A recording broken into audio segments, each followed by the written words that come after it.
Is it up? Am I actually live? Oh, okay. Looks like it is. Okay. It's gonna turn this down a smidge. Probably need deep shit for this. Oops, no cursing. Restart. Okay. So, what am I doing here? Let's see if I can close this snip. Alright. We can get rid of this now. Actually, we can get rid of this whole thing. Alright, so what are we doing here? You know this channel, if you're, turning in, this channel is, was originally from my web series. However, I've run out of content. It's not that I've run out of content for that. It's more or less that I've just ended up, making that more of a side thing. And this is becoming my main thing. This is my woodworking company, or company, I'll put that in quotes. It's a, it's a DBA. I've been making, well, it started with cardstock. It evolved to wood more recently in the past few years. But I basically make like ornaments and stuff and some other small things. And so this is actually a live stream I'm doing on this channel that would actually be being done on my main channel, on the other channel, which is being set up as we speak. And the company is currently called Valegrave Inc. And the reason for that is there's a trend in the community of like having grave for engrave on the end of your name. That's cool and all, but also I've been toting around that name on my RP characters for a long time. So we went with that. Well, not my RP character. I don't really RP, but that's what my fantasy character and last name has been since forever. Whenever the Old Republic came, maybe like when they made it free to play, like right after that, however long ago that was. I'm not going to look it up. So anyway, that's the name of the company, and basically what I do is I make wood ornaments, wood things, small things. I do have a good laser. It needs work. I can't afford to give it the work it needs, so I do what I can with it. So I was just thinking about, I should probably be doing more behind the scenes things. As of right now, most of that stuff gets posted over on Instagram. That's pretty much my main outlet. Again, you can find that at Valegrave Inc. And it's pretty much just pictures of finished products and work in progress. And just gonna reopen OBS so I don't have to see the lag from YouTube. So why am I live streaming this? Because I figured what the heck. So let's and I'll put a link to the tracks that are playing right now. I should put those in the description, shouldn't I? Because I have no idea if these are kosher for streaming purposes. But let's do that anyway. Let's just real quick. I found this by accident and I absolutely adore it. So I'm just going to drop this in the description. There we go. Alright. So now if you want to check that out yourself, it's one of those like lo-fi compilation things with a bunch of different tracks on it from different artists. You can check that out. Alright, back to what we were doing over here. So, if you're looking at this, I'm doing umming a lot because I started winging this out of nowhere. If you're looking at my setup, it is not probably going to be very familiar to you. I mean, it is. There's going to be some things that are going to look similar, but this is obviously not Adobe. This is Corel. Now, why Corel? Corel was what the industry used. That's what I meant earlier when I said whatever, industry. And I don't know what happened. Honestly, I find Corel to be the superior program in almost every way. We can fight on that. Feel free, because A, I was actually only raised on the Corel suite, and B, I've worked with it for 10 years. And when I tried to go over to Photoshop or to Adobe of any part of its suite, I was flabbergasted that certain things weren't easier to do.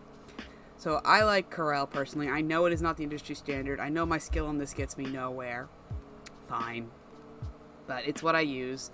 It's what I understand, and it's what integrates with my machine. I bet I could probably get Adobe to do the same, but it's easy. In fact, It's really more in the settings than the program itself. So we're just going to go ahead and do these, get back on topic. So if you were following on Instagram, which you probably weren't, I only have like 8 followers or something there. I've been posting about these class icons for Final Fantasy XIV. And basically I was making, let's see. Oh, this is a mess, as you can see. But I always just throw stuff off to the side for... But here's the stand. And here are its legs, obviously. And the gist is, this greater icon is kind of the symbol for the game itself. The calamity or whatever. It's you know, kind of an abstract thing. Looks like a meteor for reasons. And inside I put the shape of the class crystal with the class symbol. Basically, it's the soul crystal design. So I'm doing one of these for each class, and I was originally doing them as standees. And as you can see, what I'm doing now is, there's nothing wrong with the standees. I'd like to eventually work the standees up to be something that are backlit. I'm actually going to turn down my mic real quick for a little bit. Turn down the music a little bit more. Okay. So, maybe I'll turn the music down even a little bit more. There we go. Alright. And my microphone keeps pooping up into the high range, and unless it's annoying and somebody says so. Anyway. So what I'm doing with these is, I'm taking them back to... Where do you see that shit? I should probably have closed it before we got there. I'm taking them down to ornaments, and this is what I really do the most of, is the ornament stuff. So, I'm actually going to return this back to inches for the sake of this, so we can take a look-see. So, they're 4x4 1/4. They're decent sized. But, obviously, this is a standee, this is an ornament. There are some differences that need to be made, so here's how we do them. I already have this line here. How it works is, this is all one line. I made it into one line. This is its own line, even though it's a continuation visually of this line. It's its own thing. Because when I do these, the red lines, to me, it could really be any color. This isn't like important. Or it's just how I do it. To me, when I make a red line, and this should be, yeah, full red. This means cut through. So whatever material I'm using, I really only work with wood, but I also sometimes work with paper and acrylic. A red line means it goes all the way through. So if I run something multiple times to separate it from I almost said the matrix, the substrate, this is the one, these red ones will be the ones that go multiple times. The green means a soft cut. I used to do these as a raster, and that was such a waste of time. And now I only raster when I absolutely have to. But I have just made these, so the green represents a soft cut. So instead of cutting through, I mean, it would eventually if I ran it a million times, but we don't intend on doing that. So these are a soft cut. I think I run these at a total of 6 passes. It doesn't take long when you're running vector only.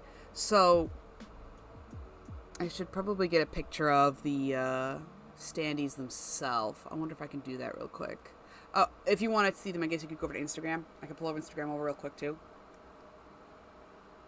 Hold on, let me see if I can do that. Just to, I'm not like, I would like it if you followed, but, oh yeah. I'm not logged into that account on this computer. I'm logged into the Cataxins account. And that's fine. We're just going to go over here real quick. And we're going to take this, and we're going to open a new pane. And I'm going to see about moving the OBS screen to... Give me just a second. I'm going to delete that. Sorry, it's dark for a minute. I probably should have set this up in advance, but I didn't really think about it. Display. We're going to... Oh, that's the wrong one. We want window capture. Let me see. Yeah, there we go. Window capture. You know, whatever. Window capture 5 is always wrong. Okay, that'll do. So, as you can see, the icon's actually the same as the Cataxins account. Ooh, we're up to 8. Cool. So, here's what they look like, the little standees. I guess this one did really well. So that's basically it. It's a little symbol with the legs. It's pretty simple. I mean, I like it. I think it's fun. I was trying to get creative with the way to hold it in there right into just with a cross. We have... This one got a little dirty, but... yeah, so these are what I was making originally. I don't know why I didn't start with ornaments and work forwards. I started with the more complicated in quotes thing and then worked back. What I'm trying to do is create something that's easy for me to reproduce to start. The standees need a little bit of work because I haven't quite found the perfect gapping. I think I've learned now how to do that more accurately. Right now I'm just pretty much like eyeballing it. Shorter, shorter, shorter, you know, until it feels like it fits right. But yeah, so they're still a little big. They're better on this one. This is actually a good example of what it looks like fresh out of the machine. And it's obviously not sitting level because it's on a rock. But yeah, so a little bit of singe. I sometimes like the singe personally. Oh, and this is where I can show you. See all these areas these are the red lines that are on Corel? This is the green line. So you see it did not cut through, it just left a nice little mark. So, and there's that. So these can't be part of the greater red shape. They have to be their own items, otherwise they'll just get pulled into the red. And when I go and set color, my brain is, let me go here, go back to the screen. So when you go into print, it's slow. I'm obviously, oh, you can't see it. Let's see if I can bring that up. Okay, we're darkness again. I apologize. Then again, the YouTube lag might be... Nah, this will catch up eventually. Window capture. Okay. And I want to... Yes, okay. So, obviously this is going to be smaller because it's not a full screen. So this is the print window. And here's what we do. I'm not hooked up to the printer right now. It's outside. We go to color mapping. And we basically enable that. Oh, this window's not showing up either. Oh my lord. Hello. Window capture. Do it again. Yeah, there we go. Okay. So this is what it looks like. It does look a little dated, but whatever. I think I've seen a more modern version. This is just the one I keep coming up with, or I keep getting. So how it works is you open printer preferences and you go over to color mapping. You start here in general. And here's where you would establish your DPI. I do autofocus. My substrate is always 12 by 12. And you ignore this stuff if you're going to use color mapping. So you go over to color mapping. Did that actually show it? Yeah, it did. Okay. So you go over to color mapping, and it's set to pure red. I just use that. 255 red, 255 green. Those are my main colors. I have used other cuts, but I don't. I try to just keep it hard cut or soft cut. And I don't know that it's necessary because it's only going to read them as vector lines because of the way I have them set up on the program. But I always just clear raster and air assist anyway. I should probably put air assist back on, but I don't actually have air assist enabled. Don't donate or whatever. I don't have the air assist system. I inherited this machine and it was not in the greatest shape when I got it, so I'm working on it. I'm working on doing better with it. But so for the hard cuts, these are the settings that I found through the manufacturer. These are not the settings I used to use. But we do this. And you can't type in the number on the frequency. You have to manually do the slider on this one. So there, that means now that anything that registers... Get rid of that. Get rid of that. So now anything that registers as this color, any line, will receive this treatment. So on the green ones, I don't change much. I boot it up to 6060 just because I like that a little bit better. We turn that off as well, and we boot it over. So, that's easy enough. So actually, yeah, leave that alone. So now anything with 255 green will receive this treatment. Okay? So that's why I use those two colors. I'm not This tab is not something I've explored yet, so I can't really call myself a professional. I know this machine is capable of doing like stamp engravings, which requires a little more depth measurements. I don't have that myself. So once you set up your color mapping, just make sure it's checked off and you click OK, and boom. Obviously this is wrong because my substrate is 12 by 12. I went back in. Alright, so there's that.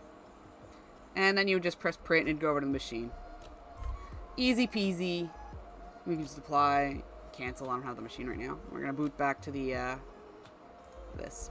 Okay, so what I have to do to make these ornaments instead of standees is obviously sever these lines so they are no longer connected to the standee base, and then reconnect this line to this line. Not hard. And then I have to reduce their size because these are big. I didn't realize how big these things were. They're 6 inches. It's not bad, but it's a little big for an ornament, I think, personally. So how we do that is we're going to use the virtual segment delete, like that. And you first have to kind of cut off the lines so it doesn't like delete the whole thing. Like if you don't have this little intersecting line here. Hello. I didn't mean to do that. I don't know. This is a newer, it's 2018. It's still a newer version than what I'm used to working with. So if I just get rid of that line and click this. Hey, it's working on this one. Never mind. Ignore what I was about to say. So we don't need the intersecting line. But ordinarily, you would want that line. Oh, this one still has, see, okay, so this line is an example of intersecting line. When I create these crosshatches, I always overextend them. And then I clip them back. And this line makes sure they clip back to here instead of clipping the whole line out. Looks like it needs some, they all need that, don't they? Okay. So let's first finish this one and then we'll go back and fix them all up. So click shift twice. So now we click, first you click the green one, shift click the red one, and then we do combine. So now the green one has taken on the attributes of the red area. Now if we done it the other way around, where I click the big one and then the green one, the whole area would take on the attributes of the green one. You don't want that. It's easy to fix, but it's just, you know, an extra step. So now we have one unit. And now we make it... Now that is not square. I don't want that 0. No. Where'd that come from? It's not perfectly square. But I have not noticed any warping yet. If any of the classes actually start warping, I will amend that. But for now, it seems to be working just fine. So there's Warrior. So the classes here are Astrologian, Summoner, Red Mage, and Warrior. Ooh. I wonder if the Discord came up. Oh. That's okay. So there's 4 classes. I believe there's 17. So we've got some work to do.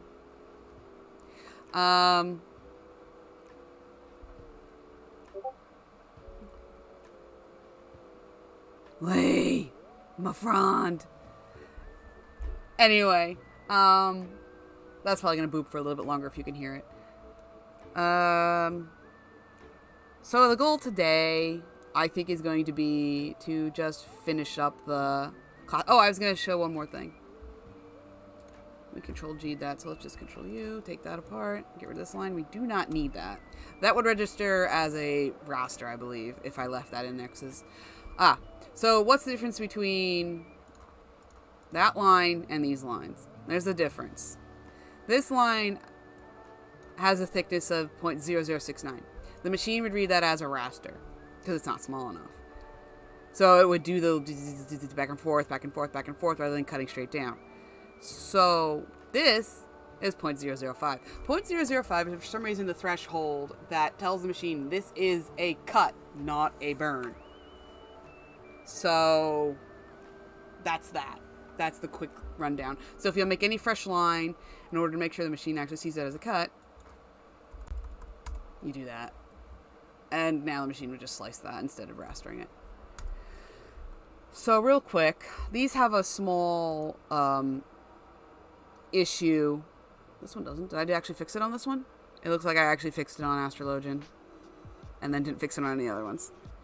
So I don't know if this really particularly matters. It matters to me because I'm a little neurotic. Oh, look. Summoner's good, too. It's just those bottom two. I wonder what happened to them. They're all... Oh, nope. There it is. There it is. Okay.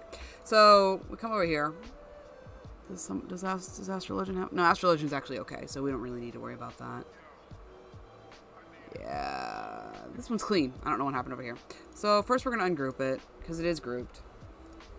We go over to here, which is the shape tool. It allows you to manipulate nodes. So we're going to have to join this node to this symbol. Or this part to this part. It's a little backwards. It's a little funky. But what's happening here is you're closing the shape. And you're making it so you can, well, you're not technically closing it yet. Now is when you close it. Now this is all one unit. So you consider this all one shape. We go in. And we close these little gaps up. I don't know 100% if this actually helps with... We're going to delete that. Yep. Okay. I don't know if this really helps with the process or the pass of the machine. But it makes me feel a little better about the design. Oh, we have an extra node there that we don't need. There we go. And since these are all rendered off of, like, I actually have a really good resource for getting decently... They're not quite the way I need them. Still need to work on them, but there's a resource I have that give me class icons. That's fucking awesome. Oh, I shouldn't curse. So it's a live stream. It'll probably not end up on a channel. So there you go. These are all now closed shapes. And for the sake of me, that I'll probably end up moving around, we're just gonna group them back up again.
Program I ever had.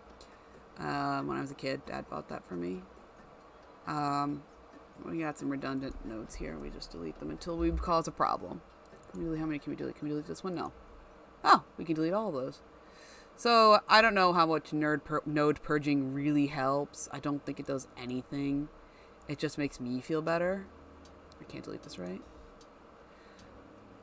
So it was either I was gonna mix in the Amarot theme in the background, but I don't think I can stream with that in the back. So, because I'm in kind of like a funky, jazzy mood. But, we're not doing that. Can I do this? Nope. See, that one ruined the shapes. What I'm actually going to come through and see if I can... No, it's going to have to... No. Okay. If I hadn't deleted a lower note, I probably could have deleted that one. Honestly, though, can you really see it? I don't know that it's actually a problem. I sometimes see things that aren't in there. So, I should probably check something while we're doing this. The rings I use the rings are kind of small. Oh, that should be plenty. That should be fine. There's a happy balance between too close to the edge, making things brittle, and too far away, making them hard to loop onto a ring. So, to make these ornaments, I will be doubling them up, because I like having two clean sides. What happens otherwise is one side will be clean and the other side will be kind of messed up from the machine.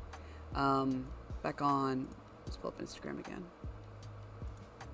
So this is the front. This is the top. This would be the surface that you'd look down on inside the machine. And that's, you know, what it does on that side. Now, if you were to flip this over, I don't have a picture of that, I don't believe. Because I don't want to show how bad it is. But it's bad. It's rough. And I also don't sand the back. I should. But in my current situation, it's very hard. When I flip things, I'm not in the cleanest environment right now to make the best. I know it's kind of hard to say. But they come out fine once I clean them up. But the reason why I double them up is so they definitely be clean on both sides of that. And then they're a little thicker. I think they're pretty sturdy in design, but I want there to be like no chance that they just accidentally snap. So they become like a 1/4 inch thick, which I think is good. I like it. What are we listening to real quick? Oh, we're just on to autumn. That's nice. Alright, so I closed that before I switched back over. Alright, so remaining classes. Oh, this all started with character standees. I love these. These are a lot of fun. This is my friend's tune. This is my tune. I need a better picture of another friend to get that done, but that's okay. Okay, so what do we do now? Let's see if I remember my method, because I was doing these pretty seamlessly the other day. Ornaments. I think I started with the standee for proportional reasons. So let's just take this over. I don't think it really matters, honestly. I think it's kind of a waste to do this, but that's okay. We're going to do it anyway. So let's see. Here's the... I'll pull this over real quick. Actually, let's open this over on the screen. On this...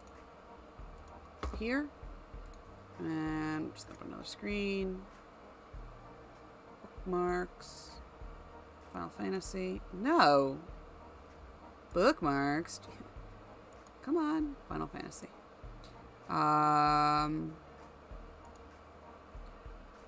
the site is called Kyorka.space. Here, I'll just bring that up real quick. No, I don't want to open your Discord, not right now. Yeah, there we go. These are really great, high quality SVGs of the class icons.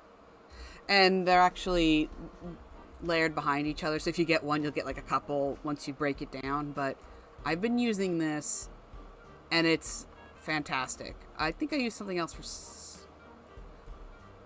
No, you know what I've been using? I can't believe I fucking forgot. A million years ago, and I mean a million years ago. Let's switch back to the... I made... Where are they? Excuse the directory. I made these. I screenshotted each soul crystal and distilled these out. This is what I've been using because I've already got the crystal in it. But anyway, I mean, if you're looking for, if you have any need of class crystals for any reason, these are really high quality and I love them.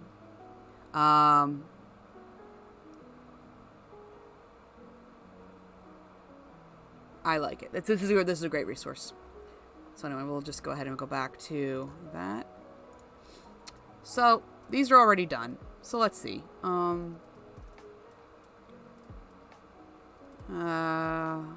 What should we do next?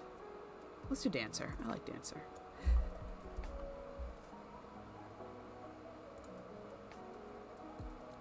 Close some shit up real quick.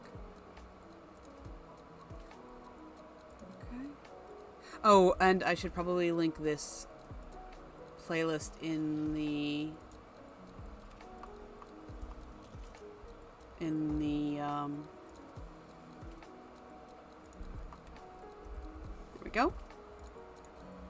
Okay, back to that and back to this. Open this up. Okay, so we're gonna do Dancer. Oh, I copied a website. I should probably go back and over here.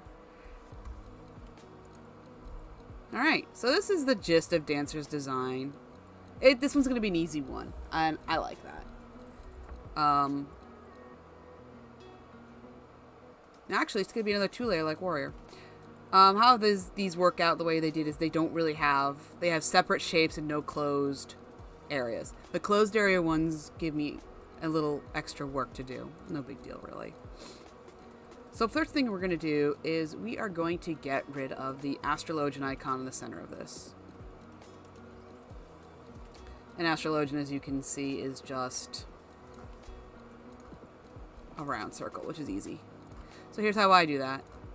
I'm going to block off, see, that didn't quite work, node to node, these areas of the shape, because I want to keep everything but that internal circle intact.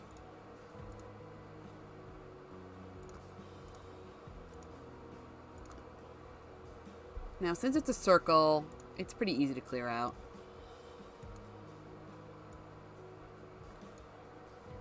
Alright. There. Okay. So, I'm actually going to get rid of the... These were originally earrings that, I love this kind of music. It's so good. Let's do this real quick, too.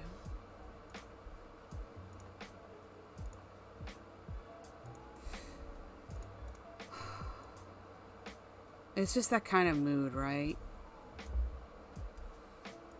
I don't know if anybody else is like, I'm not going to say I'm completely unique because I know a lot of people love autumn, but you just get that feeling that you want to like listen to that kind of like really smooth, warm music. YouTube's doing a good job right now. Okay.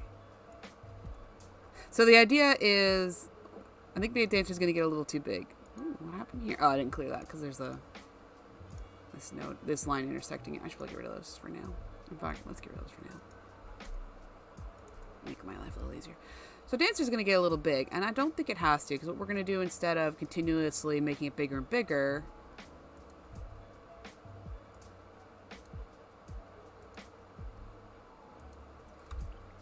that'll do.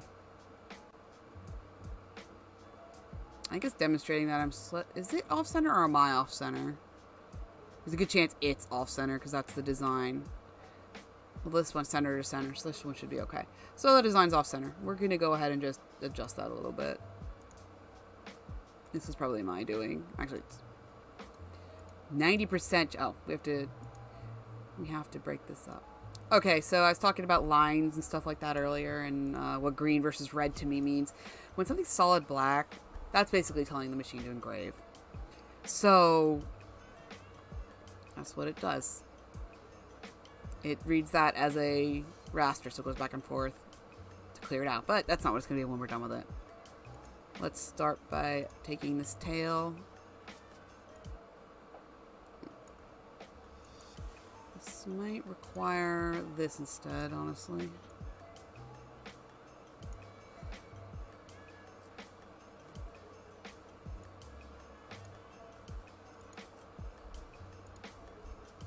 That's better.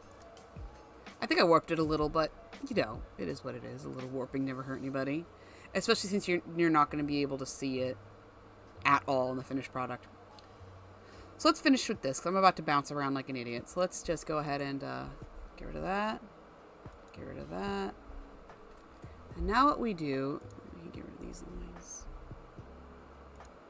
I mean, as you can see, is this going to have a problem? Yeah, see? I thought those lines were going to do that. I don't know how I forgot. I've known that forever. Come on. Delete. Delete. Okay. So we're going to take these lines. Come on. Is this still grouped? It's still grouped. Hold on. One moment, please. Come on. There we go. So you hold on the control button. They'll stay pretty. They'll go pretty straight unless you fuck it up. I don't know why that one did that. Pull that back though. Come on. Let's do it like that then. Doesn't matter to me. As long as they intersect. Ah, I know what's called. Wait, I didn't do that on this one.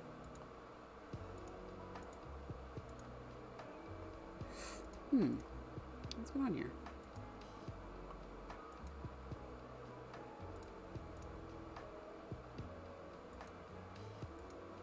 Okay, there we go. That's better.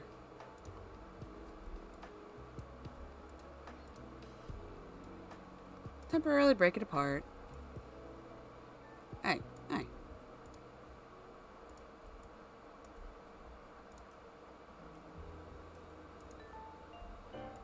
There we go.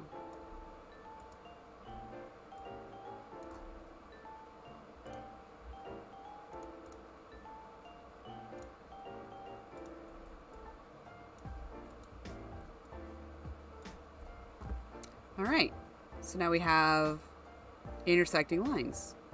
This is the stability cross. So how we do this is boom, boom, boom, like that. Easy enough. And since these lines intersect here, I always start with the crystal. Just go like that, like that. And you don't lose too much of the shape, I don't think, because once you cut that down, you can see what's going on.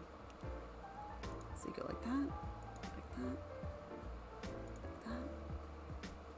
Hey, look at that. All right. Look at that. So, now we have, it looks right to me. We're going to go ahead and join this together.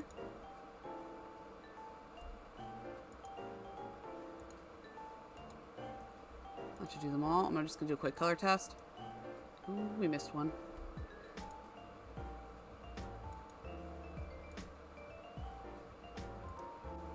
Ooh, we're not catching this one. What's going on here, buddy? Alright, keep catching it and then letting it go. Alright, so we can get rid of these lines now. Okay. There we go. Okay. Let's just close these up real quick and then we'll turn them back to red. But let's just use the yellow for now. It's nice and warm. I try not to use the straight lines because if those end up being a little crooked, it'll be more obvious than if I mess up the curvy lines. So we try to use the shape of the soul crystal for that. Let's see if we can also clean it up a little by getting some excessive nodes. We need that one. I think we need that one. Yeah. Okay. I know the dancer one's a little different than the others because it's got a little more lumpiness going on, but that's okay. It's okay. It's a good class. It's fun. I like it. I don't main it, as I'm probably sure you've already know. I play Astro, Red Mage, and Summoner.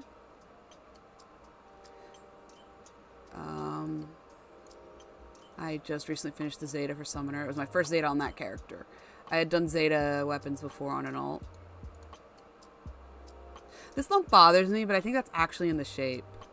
So I'm just for my own. We're just gonna, yeah.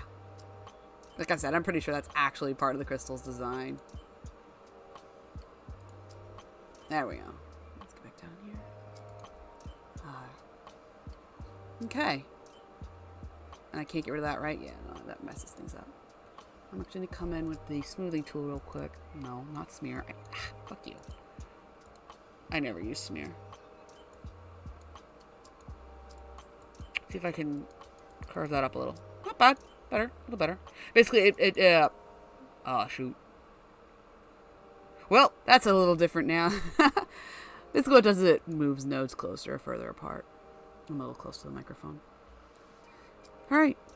So, now we're going to turn that back to red. Okay. And here's the part where we have to do a little bit of work on this. So, you can see with Warrior, the outline is the soft cut. You know, bring that back up on Instagram real quick.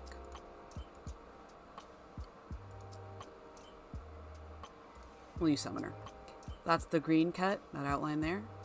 And that's the red center. And this is really only applicable to classes with that, with this, like a center part. So, I'm gonna go back. Okay. Alrighty. So we're gonna come over to Dancer. We're going to start by breaking the curve apart. Did it? Yeah.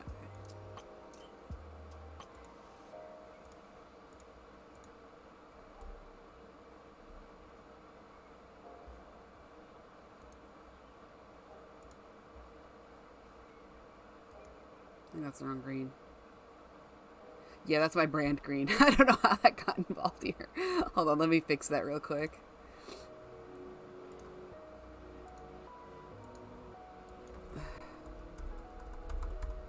Oh, that's a fill. Whoops. It's okay, it's on my radar now. So there we go.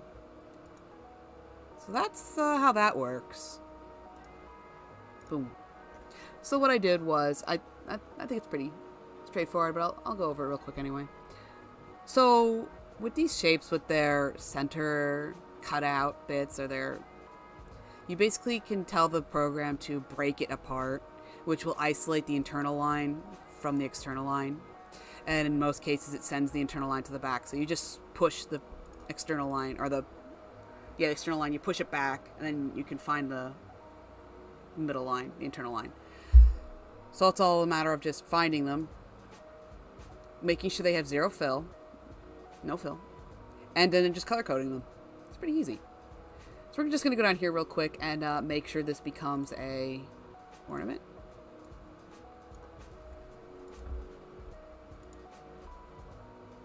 Ah, okay, so I'm doing it the wrong way. Watch this turn green. Oh, it turned red. Oh, I'm so stupid. Yeah, it's the other way that messes it up. Now, I know this proportion is accurate. We are actually going to go ahead and do a little bigger anyway.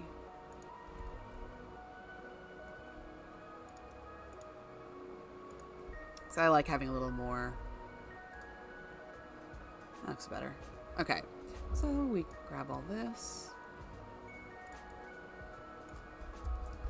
And we adjust it.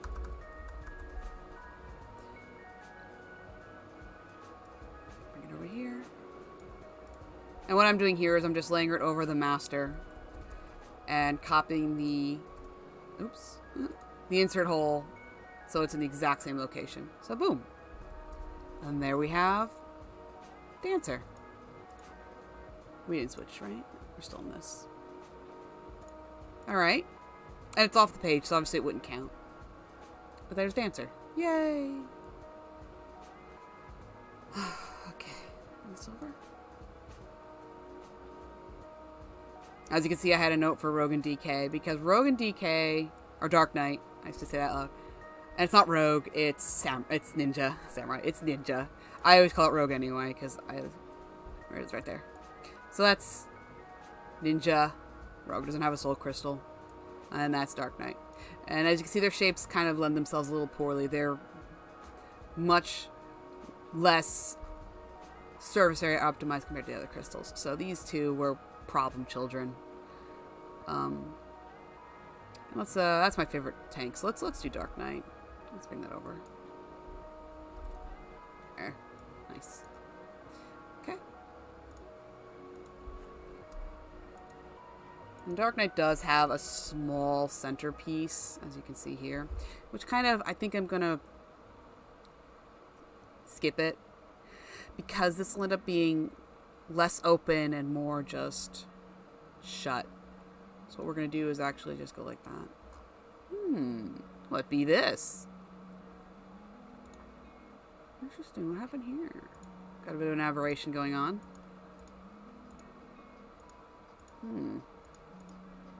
What's going on here? Where'd this come from?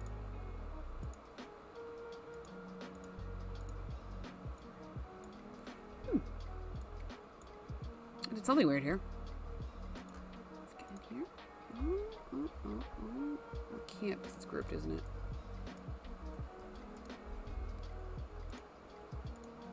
Alright, so what happened here? Let's do a little investigating with the nodes. Ah, interesting.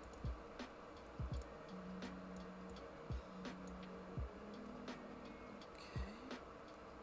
Oh, it's two different items too. Interesting. Oh, you know what might have happened is it probably didn't transfer right, so I sliced this and copied it over so it'd be symmetrical. That kind of looks like what probably would happen. And I didn't do a very good job. Mind you, these were made back in 2016. I'm a little better at it now. Just a little. Okay. So let me take this.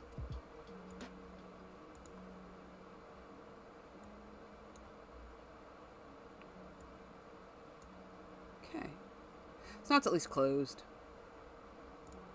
And I think I am going to just omit that circle. I know it's part of the design, but I want there to be a better opening to close ratio on this than that. Are there any other ones that are going to have that problem? Scholar's excellent. Black Mage is going to be fun. That's going to be fun to work out. Yeah, that'll be good. White Mage is easy, because White Mage and Red Mage, as you can see, are kind of similar. There's a reason for that. Now this is Samurai. It has a similar problem. I might just omit that center triangle. Dragoon. Dragoon will be okay. It's okay ratio. Ninja. We'll do it anyway. Machinist is gonna be fine. Gunbreaker's fine. I mean, look at fucking, excuse me. This is Monk. Ah! I like Monk, but what a lame symbol. Bard's gonna be fine too.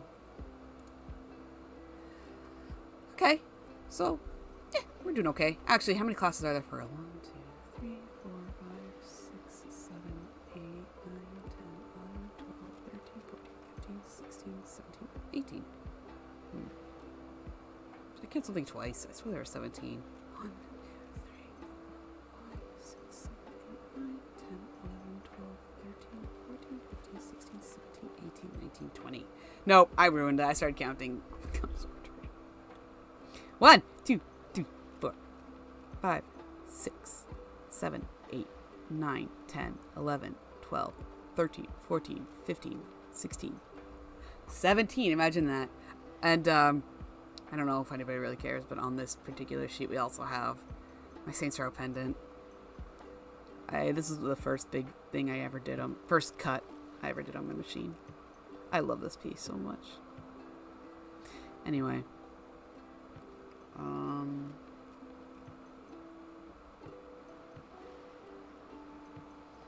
Back to this.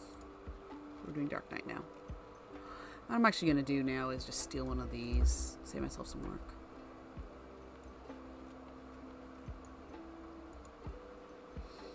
So same as before, we're just gonna, we don't actually have to do that top part, that was unnecessary. Like that. Cool. Like that. Like that.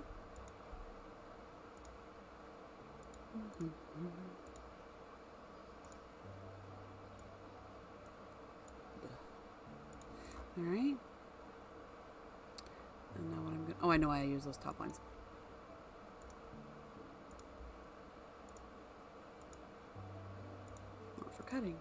therefore creating the X, or the crosshatch that lets me find center. So just go here. Here. Okay. We're going to just group that for now.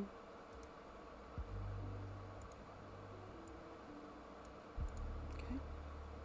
Because this item is not obviously a perfect circle. So what is centered on the entire shape is not actually centered to the circle. Okay, so now Dark Knight is centered. We're just going to go ahead and make it a little bigger until it fits better. That's too big, I think. Wow. That is way too big. Oh no. Actually, make it a smidge larger, and then we'll adjust it from there.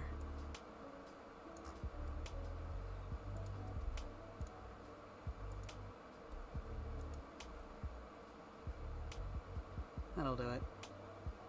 Okay. Just here with these lines. Okay.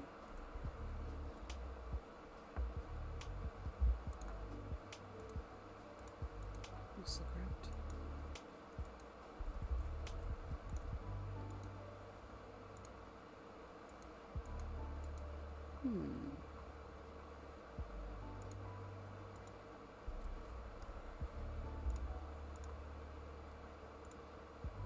There we go. What I was doing there that you couldn't see was a controlled, you know, oh. Hey. Nonsense. Let go. Pick a different node.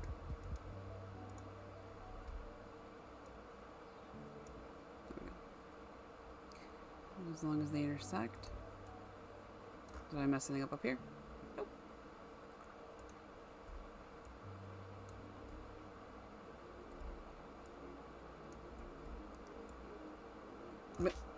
Doesn't matter. That's fine.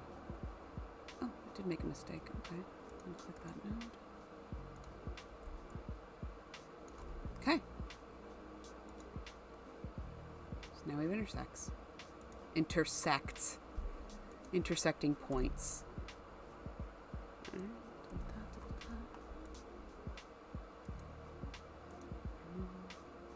I should probably just make one of these a blank to the side that already has the cross in it.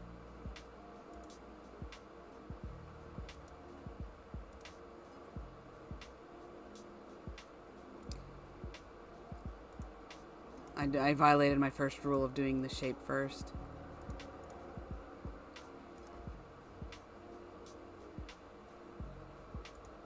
Rules are just a suggestion, I suppose.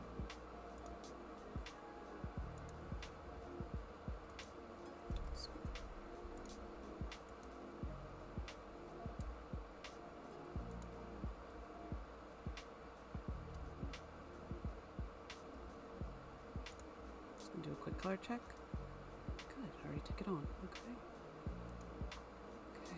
Problem is it took the thicker attribute of this line. No, it didn't. Very good. Very good. Okay.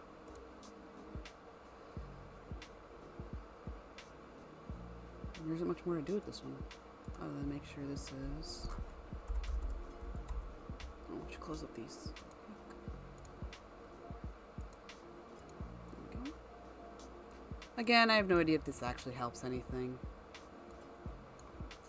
Dark Knight has a very rough-looking crystal, but for the sake of this process, I'm gonna just, because you know, Edgelord. If you're not familiar with the class, I'd be curious why you're watching this video. It's all Final Fantasy stuff. Well, actually, no, I'll be doing a little other things. But if you're not familiar with the class, it's basically a class that is built around the player more than the character. It's an interesting concept.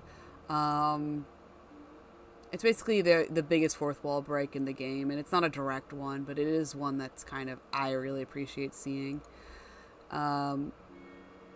It's designed to look edgy, angsty, because it's, you know, I don't want to go into spoilers, but it reflects a certain aspect of, like a player in the game. You know, I guess what I can say is, you know, all the fetch quests, all the silly kill 10 kobold quests, and you're like, I'm the hero of the realm, why am I doing this shit? Well, that all gets kind of, in my opinion,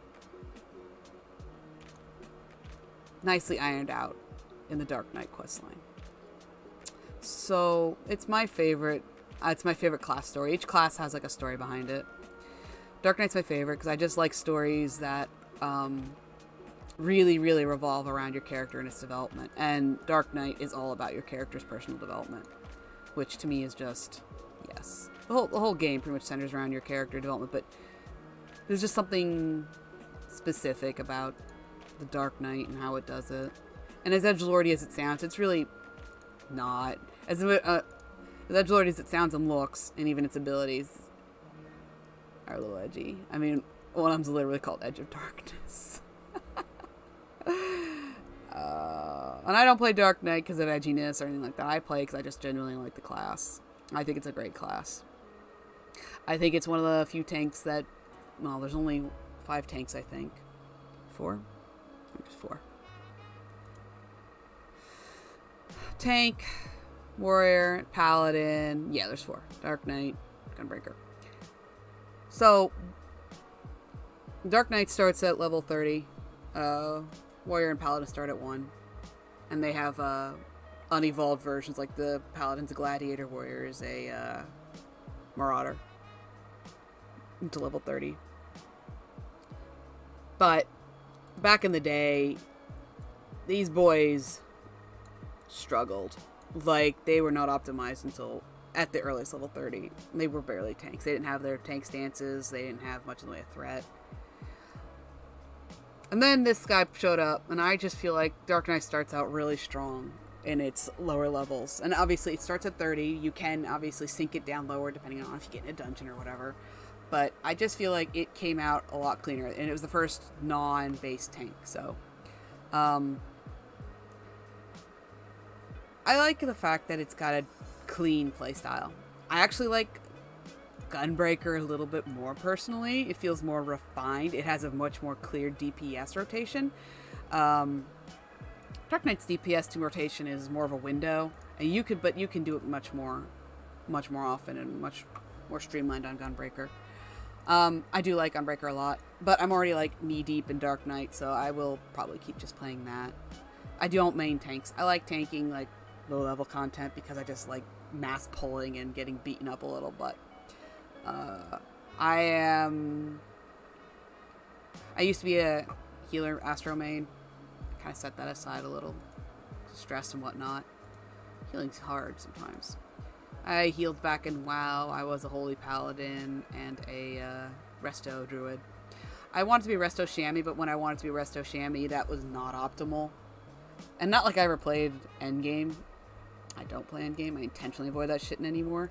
I did do Endgame for a little bit. I was a Ret Paladin in a progression raid group back when Ulduar was a thing.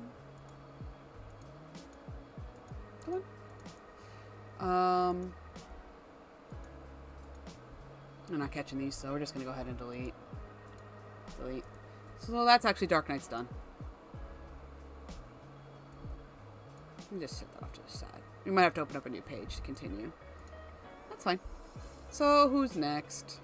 I said I like Gunbreaker, but we already did. So let's see. We've done some base game. We did some Heaven's Ward. We did a Stormbringer. And we did a Shadowbringer. Or a Stormblood, Shadowbringer. So we've done at least one from every expansion. So let's see who's next. Let's do Bard. When I first started playing the game, I was Bard. I wasn't sure what to expect. I was honestly, I hate to say it, a little disappointed. I thought it was going to be much more song-oriented. And the songs are important. But it's like, I played Bard in Rift, and I played Bard in Lord of the Rings Online, and it's not really what I was expecting. I was a little disappointed until I discovered Machinist, back when it was Gun Mage. I was so disappointed about Gun Mage, but you know, they've since fixed that up a little, and I appreciate that. I have a cat just laying in my window. He's just chilling. It's the most aesthetic thing. I hate that. Ugh. But it's just, I'm sitting in here working at my computer, chit-chatting with nobody. Let's see, is it really nobody? Hold on, let's check YouTube. It says I have one concurrent viewer, but I'm pretty sure that's just me. Let's go ahead and just go back to work. Okay. So, like before, we're going to just go ahead, and I really should just keep a dummy around. In fact, we're going to do that this time. Just a dummy with no class in it, and everything's already set to go. We just import the class icon.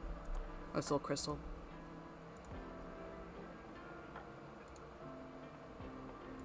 Okay.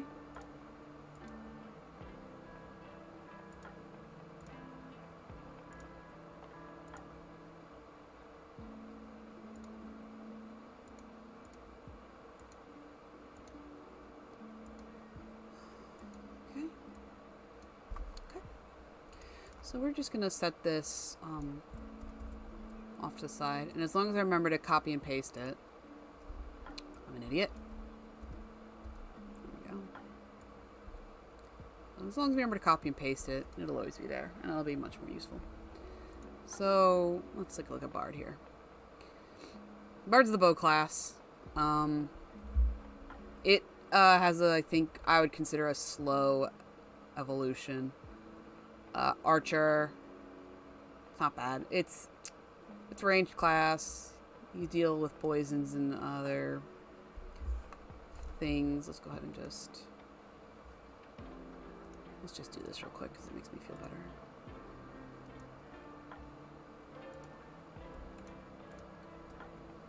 I think it's actually a really good starter class. I think most of the ranged, well, there's only one ranged class at starter level. But I honestly would tell any new person coming into the game, unless you are familiar with tanking or healing, I would highly recommend you go with Bard as a starting class. Because being ranged gives you a lot of advantage as a new player. Oh, I forgot to put the X in. Hold on, we'll do that over here and then I'll bring it over. This is the Importante, and I keep forgetting to do it. Alright. Go ahead and just grab this.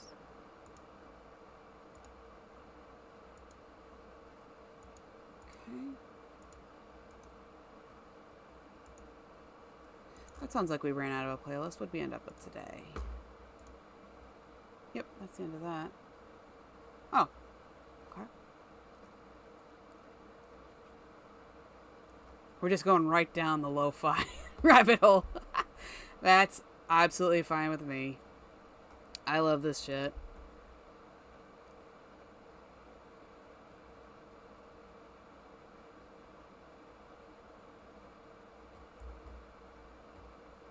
A lot. Let's go back to here now. Okay. So whatever we load up next, I'll put the playlist in the comment and the description box. Okay. So let's just fix up Bard.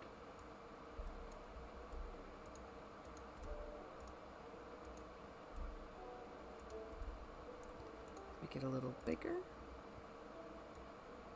It's not exactly a very centered icon. That's okay.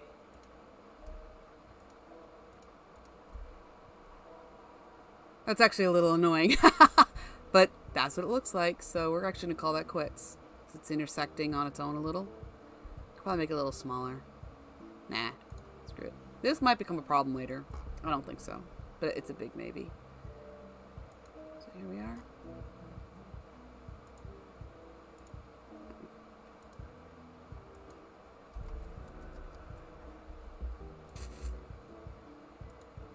There we go.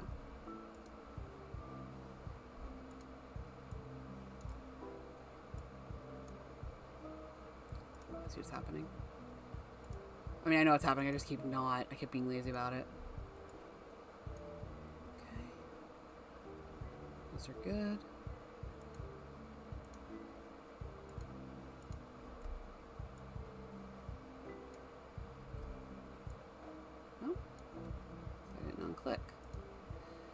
I don't remember this being a problem, but I've probably changed the setting somewhere by accident. Okay. Come in. Clear, clear, clear. Clear. Clear. Clear. Clear. Clear.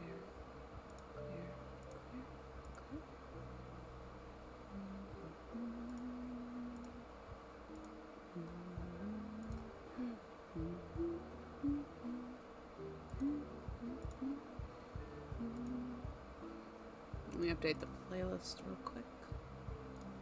I'm gonna take this. Edit.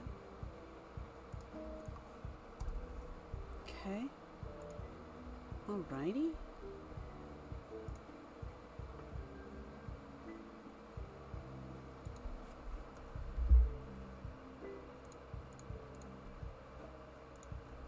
A feature that I think I can disable at some point, but one click, move. Two click, rotate. If you double click it, yeah, there we go. If you click it fast enough, it becomes a node manipulator. Or it goes over to that. I need to figure out how to disable that because I click fast sometimes by accident and I end up with that and it's just...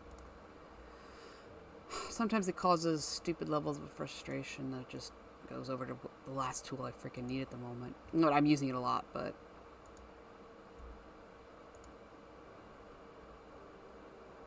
something's wrong. Oh, because it's grouped. In order to merge, you need to make sure your surfaces aren't grouped. Okay. Then you just need to make sure the barred icon is... Yeah, perfect.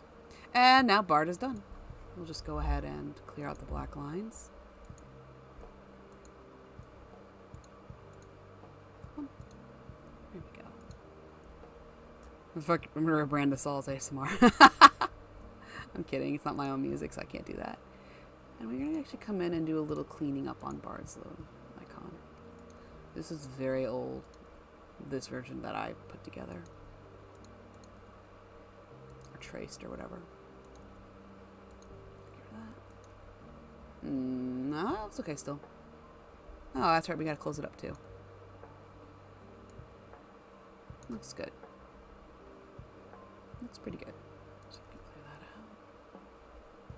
The other thing I was expecting out of Bard that I was really disappointed with was when they show the character in the preview, they show you we're using a bow with like a harp in it. So I honestly thought the harp was going to become your weapon. Because I understood that you started as an archer and then became a bard later. So I was like, so you start with a bow, and the bow eventually, you know, gets a harp component, and you use the harp and shit. Not really. And in fact, they stopped even putting, like, harps and stuff on the weapons. And I'm like, okay, so bard's just an archer.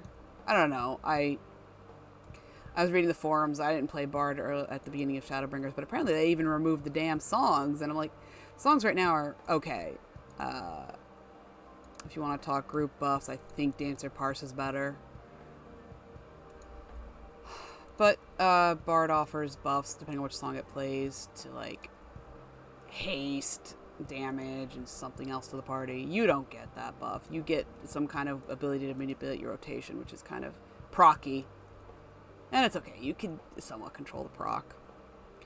I don't know. I don't like very proc dependent classes. And that's interesting. I like Machinist, but I've never had not had Machinist proc its rotation, but its rotation isn't a proc so much as a as long as you do it right, it'll trigger correctly. That's pretty easy. Machinist does have like a really twitchy gameplay though, like you need to be on the ball for that. I remember when it first came out, it was like the best DPS, but it was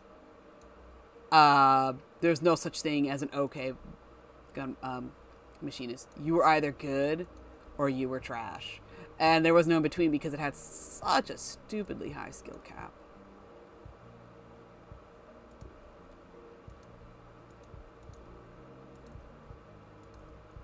Which is okay. Very few people played it. I played it for a little bit, but a gun mage, I wasn't like really sold on that concept. And what I mean by that is all of Machinist's abilities were cast. so it stayed how you had to stay still. You could use the slide cast technique pretty reliably, but it's still like Bard didn't have that problem. Bard didn't have to slide cast. Bard can move around pretty free. Machinist couldn't. And it kind of felt like a weird violation of the aiming class angle. Because it was a caster now. Regardless of the kind of damage it did, it became a caster, not... It was still doing physical damage. That's how they really divide it, is physical range DPS, melee DPS, magic range DPS. Okay, so who's next? Let's see. We were just talking about Machinist. Let's just go do that. Machinist icon is pretty easy. It's a base shape.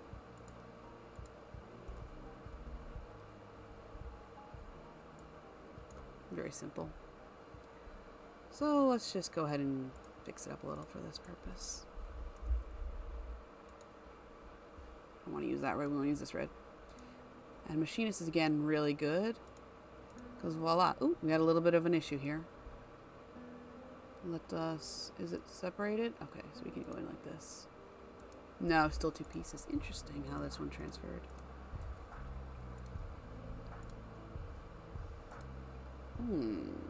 That's a mess. We're going to go ahead and try to clean it up. We did it with Dark Knight, we can do it again. And obviously, as you can see, the opposing side has its own level of mess too. We're just going to go ahead and do a mask node clear.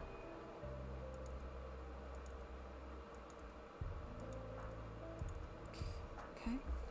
So we're actually going to join these back together.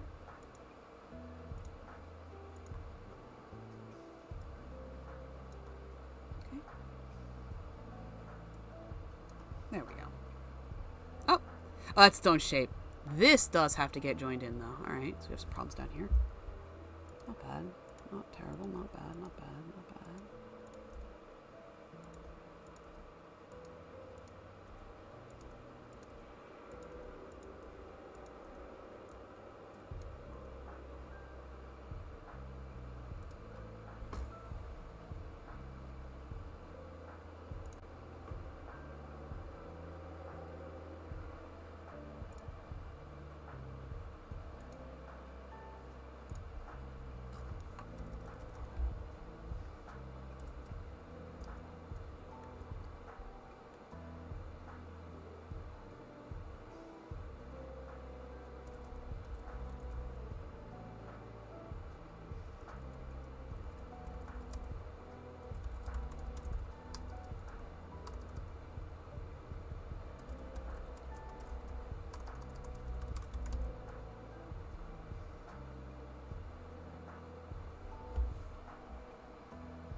Just going to keep deleting these nodes.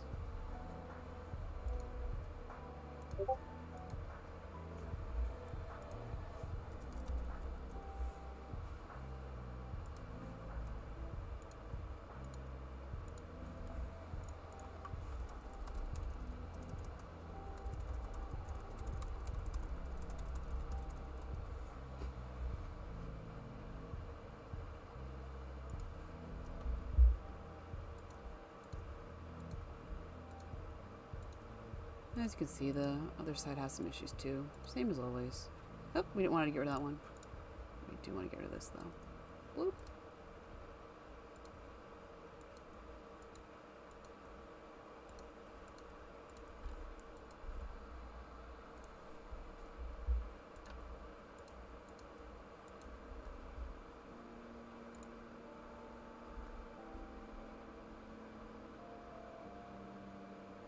Two concurrent viewers, I highly doubt that's actually... Oh, hey!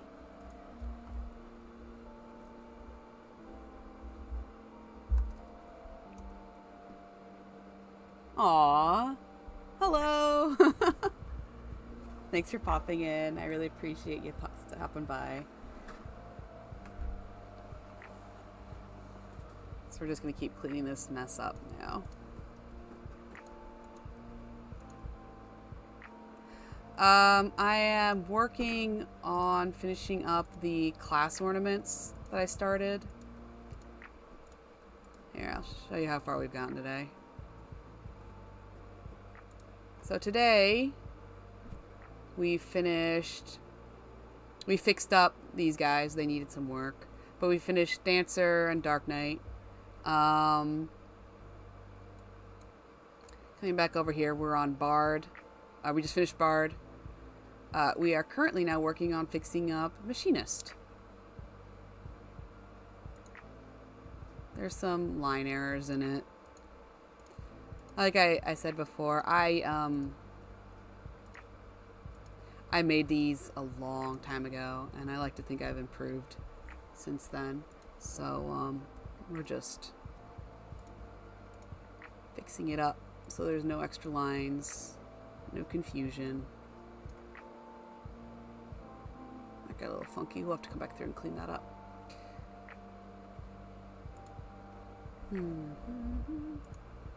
Just going to clean up some excess nodes before we start putting everything together.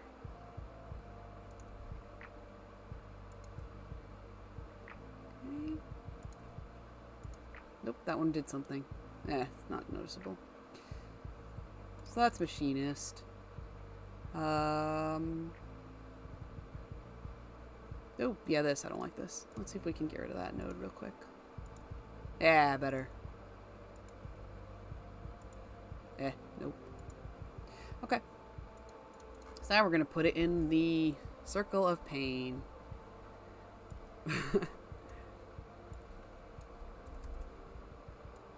So this is the little, the matrix I set up to making these really streamlined. I cut out I removed the standee base, which is, I think standee is a copyrighted term, so let's just call them stands. And I just preset them up to have these centered on them. So actually we're going to have to group that real quick. Let me go see.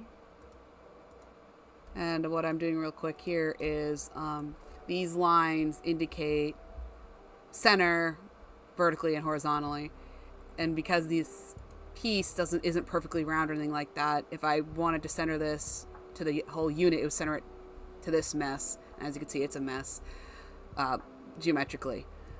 So I basically took the internal circle, which is not a perfect circle, and I just went ahead and found the middle point, which is here. So everything gets centered along this axis. Now we're just gonna, this should be easy because this Machinist is a square.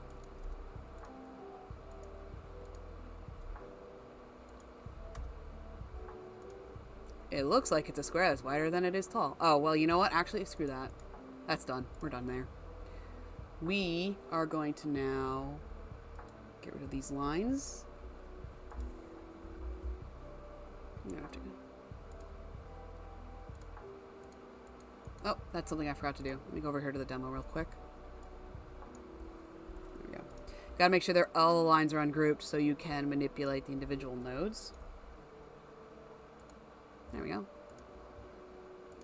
This is the node tool. And what I do is I just make sure they intersect with the soul crystal. And the sides do that, so we're going to call that good. We've been having a little issue with unrelated nodes connecting to each other, so we're just going to do the extra step of making sure we click off. So we get rid of this. Okay. Oh, we didn't do this one. Oopsies. Okay. Clippy clips. Oh! Wasn't supposed to do that. So this is the node delete. Virtual segment delete is what it's called. And basically what it does is it reads the area between two nodes and it will delete it.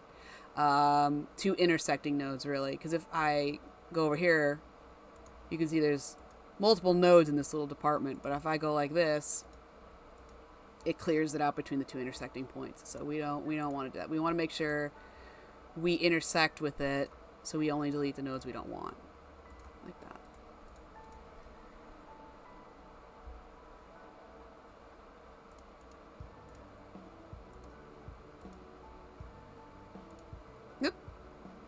accidentally clicked outside of the intersecting point. My bad. Come on. Clip. Clip. Clip. And clip. Okay. So now we're going to clear out all the black lines. They're just there for technical purposes. They're not part of the design at all. Okay. So do that. Weld them together. Make sure they're all welded. Yep. Let's close that up. And again, I don't know if this necessarily helps anything. I feel like it helps the machine a little bit. I don't know if that's really true. But when I don't close the nodes, I've noticed that sometimes things don't quite come out the way I want them to. Or they don't. Because I know the kerf. The kerf is the space the laser creates when it's interacting with the substrate. A laser has a dimension. A laser beam has a diameter, and that diameter cuts into both the maximum size of the piece and the what's left on the substrate. There's always a negative amount of material taken out by the laser because it burns it away.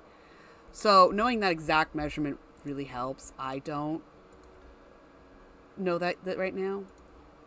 I haven't done that level of work, and I really should do it because it would save me a lot of work just doing it once. Oh, hey! Hey guys! Thanks for stopping. I'm just messing around. Doing some work.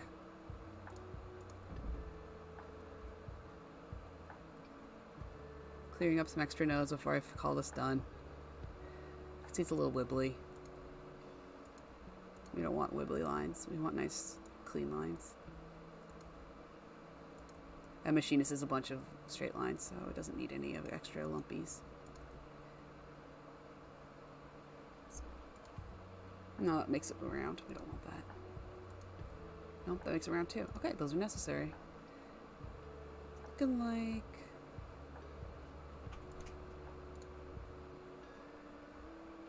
I think Zuka's knocking to come in.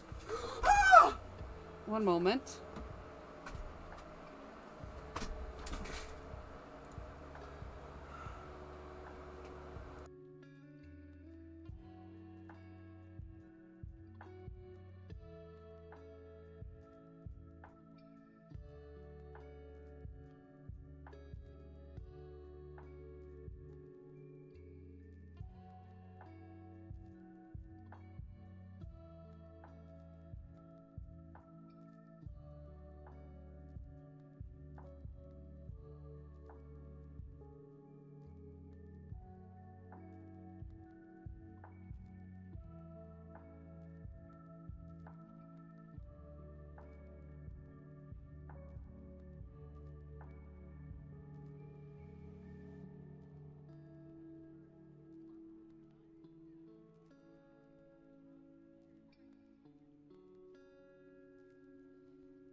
Sorry. Back. Cat. Let's see. Yeah. She's causing insanity. I ended up having to kick her back out. It's okay. She'll calm down. And then she'll come and harass me later. There we go. I'm just gonna finish cleaning this up. Nope, don't do that.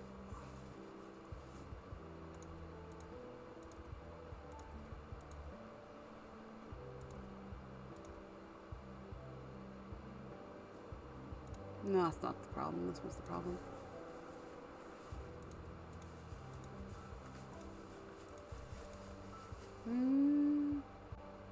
Maybe this one is a problem. It is. Ha! Look at that. Does this one have? Interesting. Just a lumpy over here. Oh! It didn't join correctly. Interesting.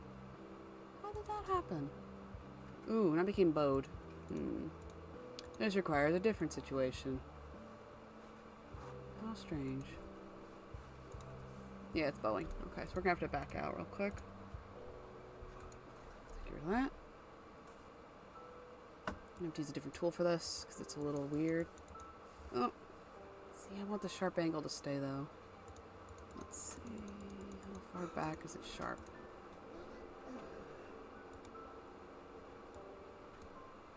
Okay. Why is it doing that little bow? I might have screwed it up a long time ago. So what we're going to do real quick is we're actually going to do something I do too much. But it helpful. See, this side stayed pretty square.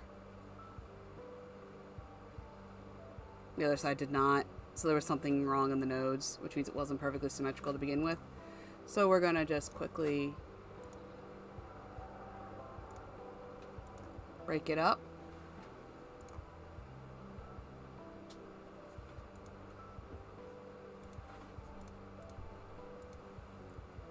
We're going to take out that and that. Okay.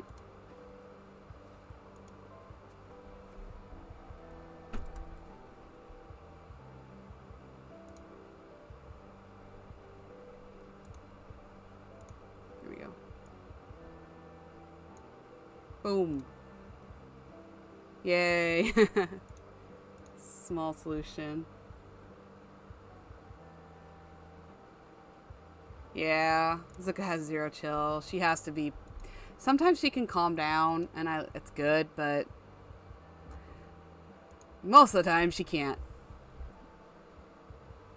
So that's Machinist. Machinist is now done.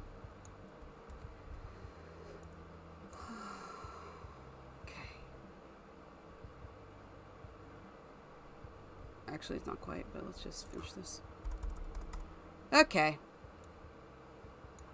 That's that. So let's see. We've done Machinist, we've done Bard, we've done Warrior, we've done Red Mage and Dancer. Oh, well, gameplay aside, my favorite design... gonna sound kind of lame. I actually really like Red Mage. I like how it kind of merged the Black Mage with the White Mage. I think it's just kind of a creative design. Before Red Mage was a thing, let's say like ARR designs. I don't know why, but I actually kind of like Summoner. I guess it's just angular and pretty straightforward and basic. But yeah, so I know you guys know, but just for the sake of everybody, Red Mage uses black and white magic. So its whole gimmick is that it merges black magic, and white magic, white mage and black mage. So its symbol is a cool little stylized mixture of the both, which is I like. Dancer's fun. I think Dancer's a little too straightforward, being vaguely heart shaped, and it's a cool design, but it's like way on the nose. So It's okay. I don't know. What do you guys think about, like, the designs? If we think about designs only. Yes. I've actually not played Assassin's Creed. I know. There's just something nice about the shape.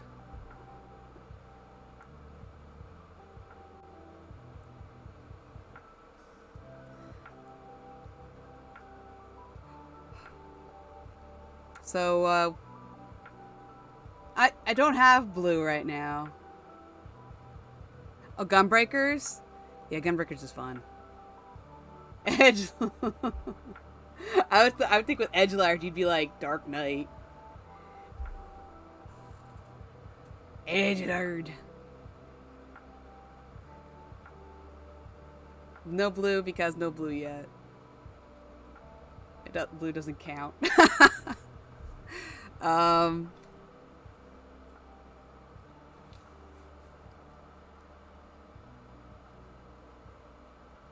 Yeah.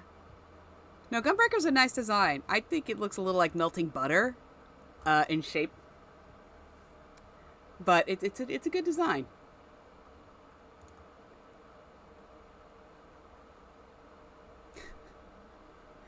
So I guess we'll do Gunbreaker next. Let's go ahead and do that.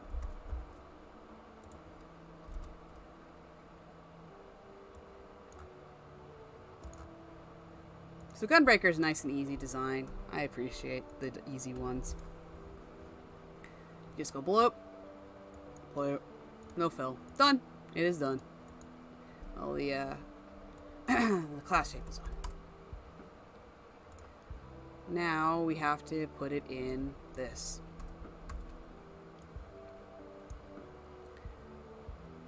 All set to go, I think. It's already, yep, perfect. We're just going to group it for now.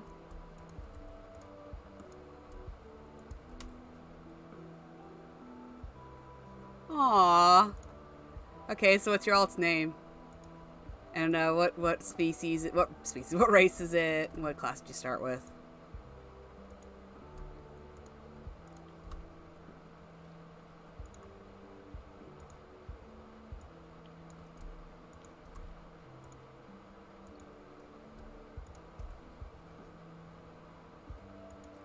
I'm gonna call this the lo-fi beat stream to level alts too.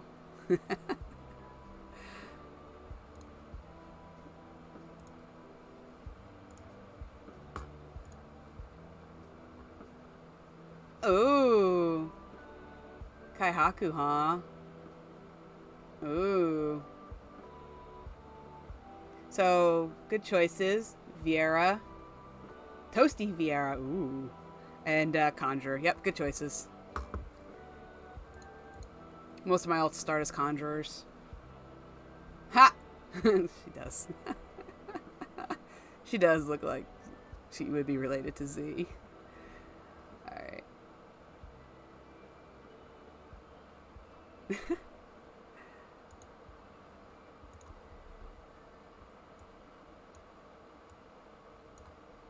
Alright, everything already intersects pretty decently. This one's a little silly, but that's okay. We're just going to go ahead and get rid of these black lines. These end ones. And now we're going to go clippy clip. That's the wrong clippy clip. Oh, no, that's right, clippy clip. Bloop, bloop, bloop, bloop.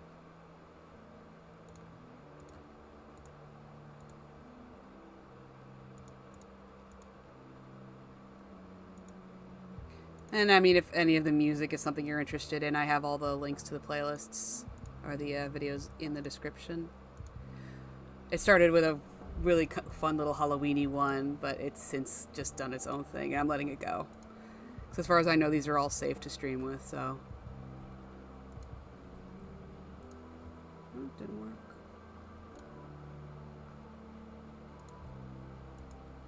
And if they're not, it's no big deal. I only have a few followers. Weld? Oh, that wasn't right. Oops. Why didn't that work? What's going on here? Oh, it was grouped. Not following my own rules. Now we group it. There we go. Color test. Yes. Perfect. We're actually going to make this a little proportionately larger. I'll change that back to red. Alright. Gunbreaker's done.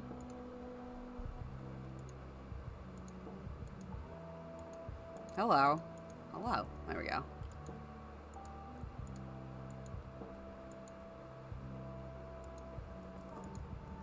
There is an easier way to do this, but it requires opening another panel. I don't know, this panel's not important. I can just do that. There it is. So there we go. Gunbreaker's done. Doo-doo. Put it off to the side. Okay. Who's next? I am going to do crafters at some point. I want to really have a culinarian crystal. Even though there's no real crafting crystals, but I still want to make one out of the culinarian symbol. I love it. I'll probably make a generic master crafter one too. Yeah. And I don't know if there's a dedicated design for Omni crafters, but I'm working on one. Oh, I love the crafter symbols. I think they're really nice. Alright. What class should I do next? You know what? Should we do Black Mage? I think we should do Black Mage. I know I asked and then I did something else, so we're just gonna go grab Black Mage and bring it over.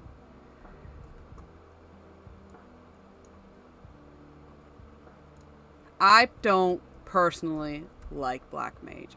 I wouldn't say it's my least favorite class, but I do not personally enjoy it. It's got a very high skill cap. So kudos to people who do play it and play it well. I can't. Don't have that attention span.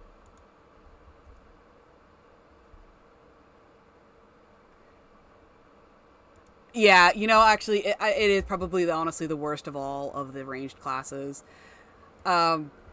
It's just overly complicated, which is a shame because it's the generic glass cannon caster, and that shit should just be like clean. And I get they want to make it fun. I get it. Me too. I would want it to be. I would want to make a class fun, but somehow I just think they really overcomplicated the concept of Black Mage and making a fun caster. No, well, let's be real. Black Mage does excellent damage. If you can master Black Mage, you're in like the top tier of players. I'm not gonna say there's anything really wrong with Black Mage. It's just it's not like, I don't find it casual friendly, and I get it, guys.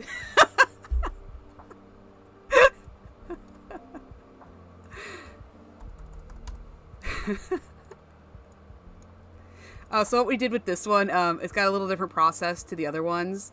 Because it has the interior internal lines. I'm going to see if I can describe this better over here. Okay, so here we go. Let's use Summoner and Astrologian. Astrologian's design is open, which means it can be cut in like one way and it'll create the negative space where the class symbol is. That's cool. Summoner has like a centerpiece, like a little center definition in its design, so it's not a solid thing. So what I did with these was I gave them a soft cut outline and then a hard cut removal. I was showing that over here. Let me just shift screens real quick. The Summoner has the kind of the soft cut, leaves a mark, doesn't cut through. I mean, everything will cut through if I give it enough time, which we don't want it to. And then the center gets cut out completely. So when you're looking at things like, going back real quick. So when you're looking at things like this, that means it's going to leave a mark with the green line and cut through with the red. The other one like that I have is Warrior and Dancer. They do the same thing because they have center details. And it's not necessary with ones, again, like Red Mage, because it's all open and separated shapes. Very nice, very nice. Dark Knight technically has a little star in the middle, but I got rid of it because A, it's really small, and B, it created a really bad proportion of cut space to open space. So I didn't really want to keep it that way. So we're doing that with Black Mage too, because Black Mage has a similar design. Nope, we didn't group it. Undo.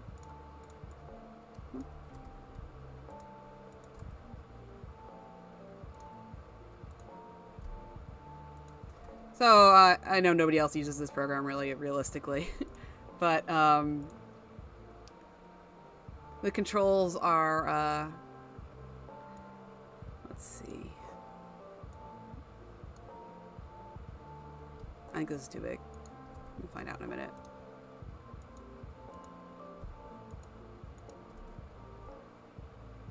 Huh. It's a funky shape. We're actually going to call that big enough. So let's go ahead and get all these points intersecting.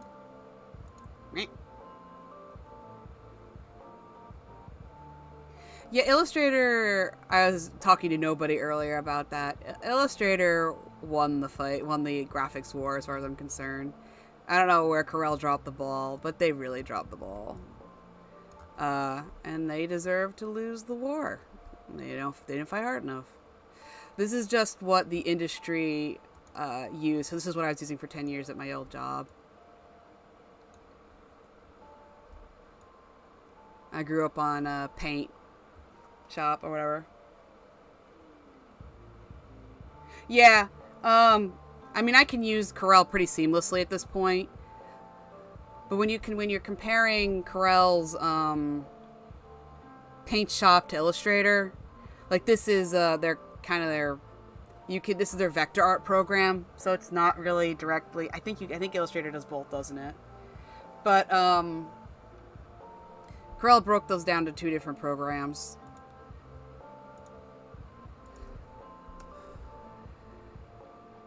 And I cannot use Paint Shop. I can learn if I had to, but like I was trying to do stuff with my friend's Paint Shop, Photoshop, and I was like, I can't do anything here. I have had the controls too programmed this way. I'd have to really sit down with and work on it.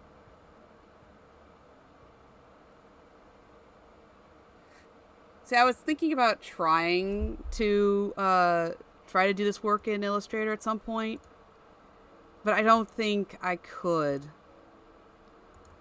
I have no idea.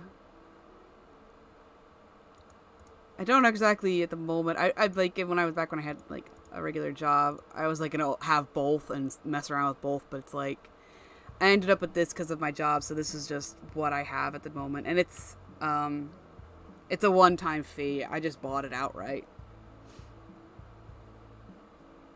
Which I correct me if I'm wrong, but I think most of Adobe stuff is like on like yearly plans or something. I might be wrong. That's actually okay proportions.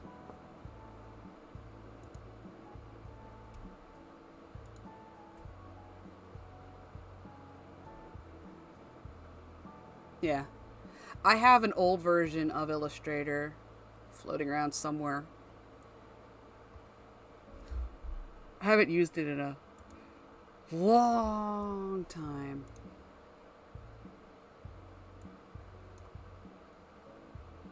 All I know is that if I want to get back into my industry at any point, it's okay. So the problem with Corel and the laser cutting industry as a whole. Actually, I'm probably generalizing the awards industry into the laser cutting industry, which they're not the same. But I was working at it from the awards perspective. It is aging and aging poorly. So like I was, I'd get their monthly newsletter, and it would be like how to do something incredibly basic that you should have known how to do for years if you're using this program. And it'd be like revolutionary to the readers, and I'd be like, how have you been getting by this long? If you don't know these things, like, how? What have you been doing, like, chiseling? I mean, Yeah, you can technically do it all by hand, but... And I actually tried to submit some articles to the newsletter because I figured, hey, I can bring this into a little bit more modern setting. They never took my stuff ever. I was a paid member and everything. Yeah, standalone versions of an older copy. Yes, that's what I have. I'm kind of going between.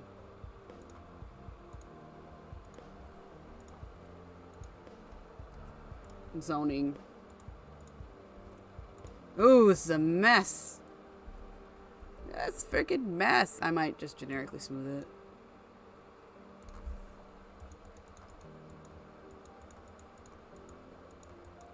That's a little better.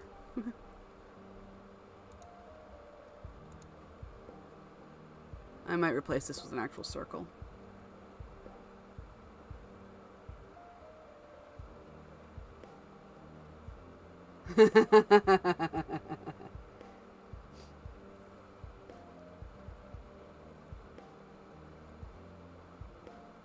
I know.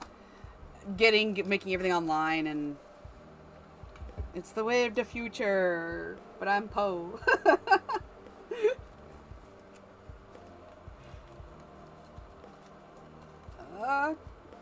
There we go. So I'm actually gonna replace this with a real circle. See how many attempts this will take.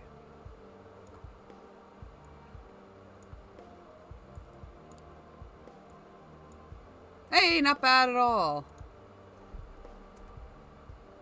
Let me get rid of this little weird lumpy thing. Boop. I'm gonna just bring the smooth tool back in for this, because it's gonna smooth it out. That's better.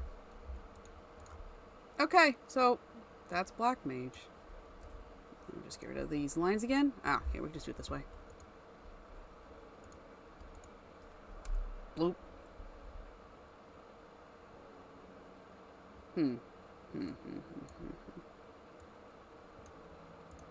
Now there's Black Mage. Oh, we're on the wrong page. Let's go back here. I always work out in the dark space. Alright. Oops. Back here. Alright. Which class next?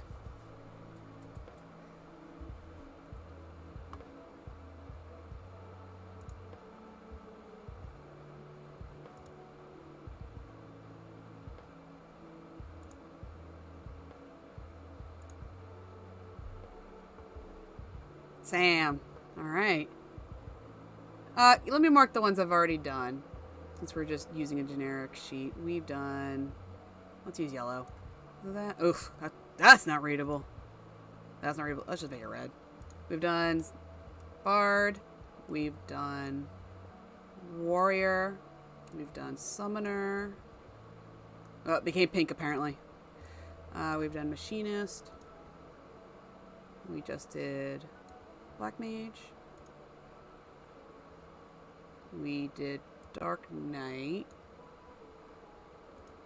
We did Astrologian. Red Mage. Dancer. And Gunbreaker. So let's see. We should go over here and do it on this page.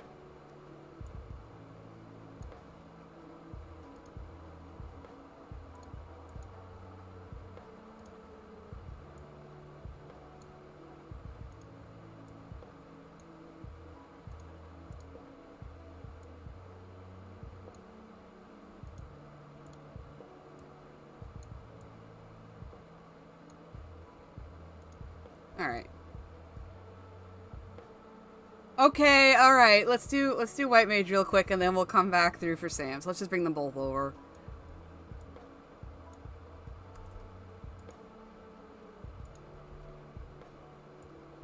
Hey, White Mage didn't come. I'm back here.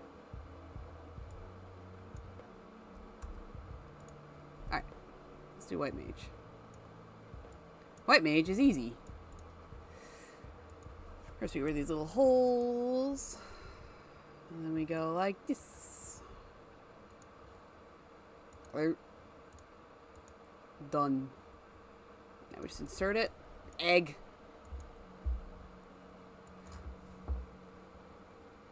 I don't hate white mage. I don't hate white mage. It's the best healer in the game. It is. I can't argue with that. All others are just servants of the white mage's blood lilies.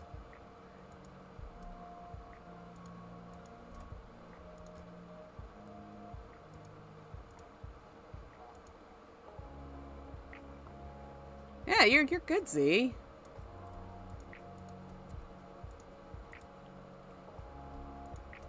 I'm not a good white mage. I don't know why. I cannot. My brain's like, I don't know.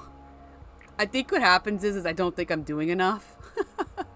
Because I'm used to being astrologian and freaking flinging shit everywhere. And on white mage, it's like, here's your abilities. Use them as you see fit. I'm like, but am I doing everything I couldn't be doing?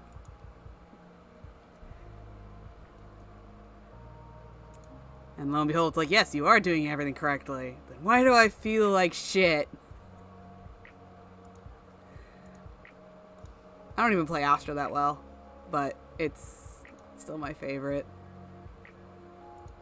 Astro's in a funky place right now, too. Which makes me a little sad. But that's okay.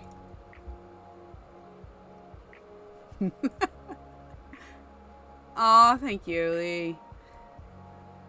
Blix. Yeah, no, I'm okay. In theory.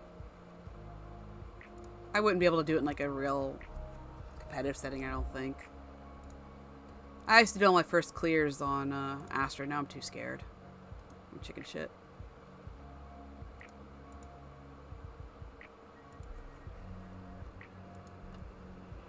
Funny story, back in Stormblood, when I first got to, I was doing all my firsts with Astro, and when I got to Shinryu, I was with a friend, and my friend went ahead and did it without me and didn't feel like coming back and helping me. So I went and pugged it through Duty Finder, and that's the wrong button. And I had to do it like 4 times to get the clear. The last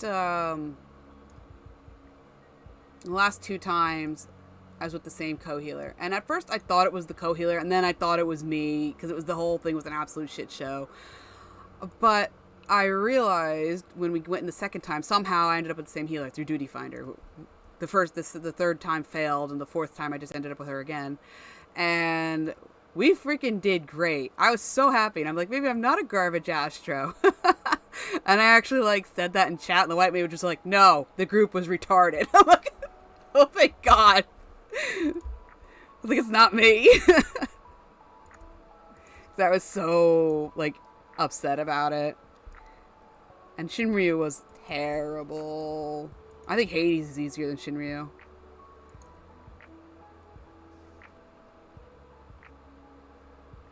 Personally. Not extremes. We're not talking extremes or savages. I just mean, like, yeah. That's what I learned, because I never personally blamed the healer ever in my groups, but I know that's a very common, like, trope, and tank's too prideful and arrogant to admit they did something wrong, and the DPS is too stupid to know they did anything wrong, so yeah, it's the healer's fault. So I assume it's my fault. Very rarely is it actually my fault. I'll admit it. It happens. I fuck up bad sometimes. But again, I don't do bleeding edge content, so it really doesn't matter.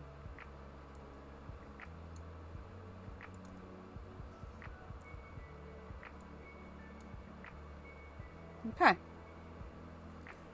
That looks pretty good. I'm actually gonna make this staff a little bigger.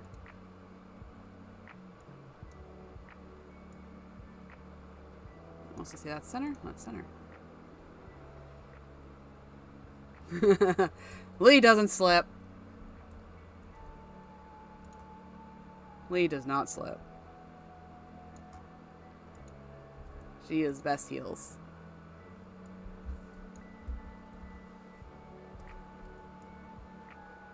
No, well, if she slips, she does it like smooth enough that nobody notices.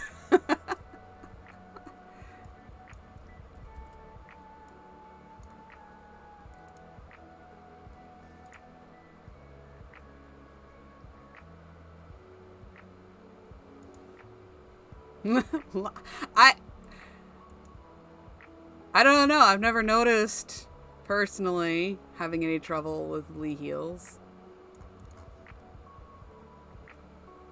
Yeah, see? We're right. Alright, so I was talking earlier about Samurai and the fact that it has this little triangle in the middle.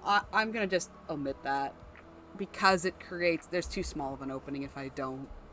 So we're gonna go ahead and do this. I'm actually gonna break this curve apart.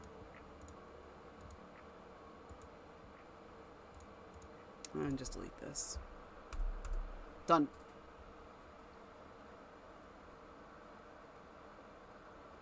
Well, he was there in the early days from what I understand. Incites anger in the comments section.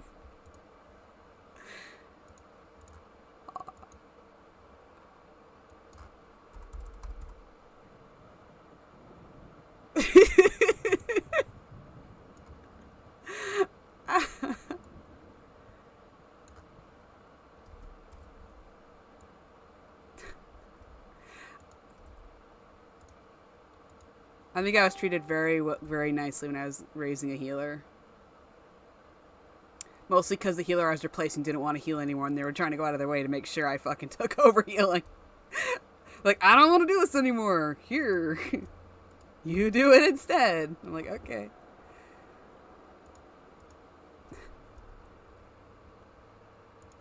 And everybody was overly nice about it too. They're like, yeah, oh yeah, you're great heals. I'm like, I don't know what the fuck I'm doing.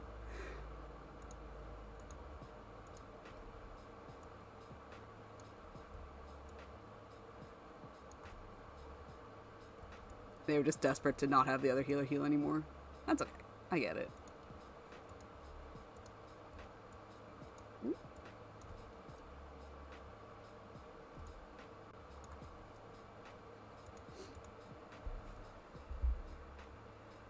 I agree. Healing is stressful.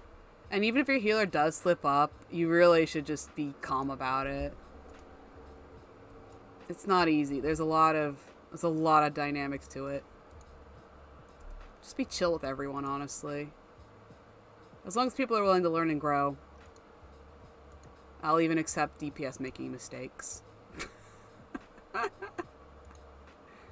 Support elitism. Support class elitism.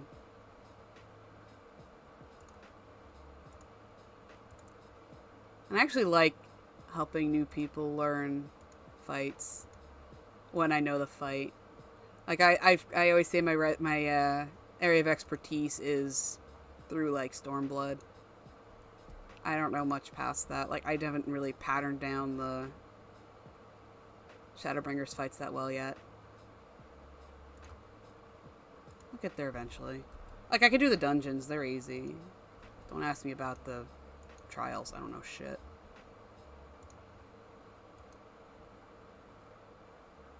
It's okay, guys. It's okay. It's in the past.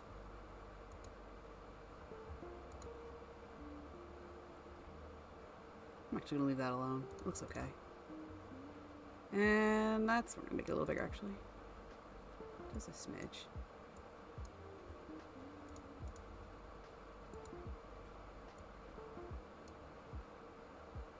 Okay.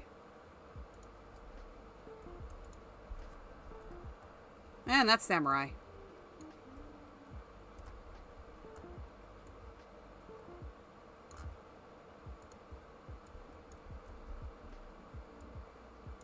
Okay.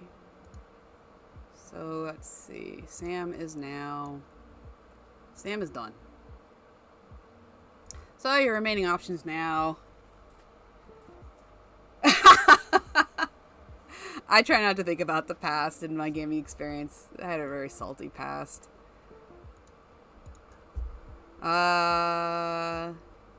Ninja, Scholar, Monk, Dragoon, or Paladin.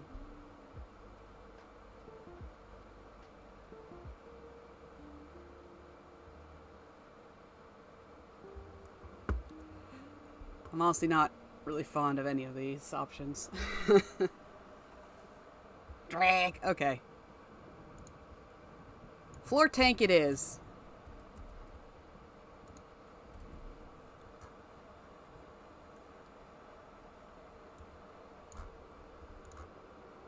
Best floor tanks in the game.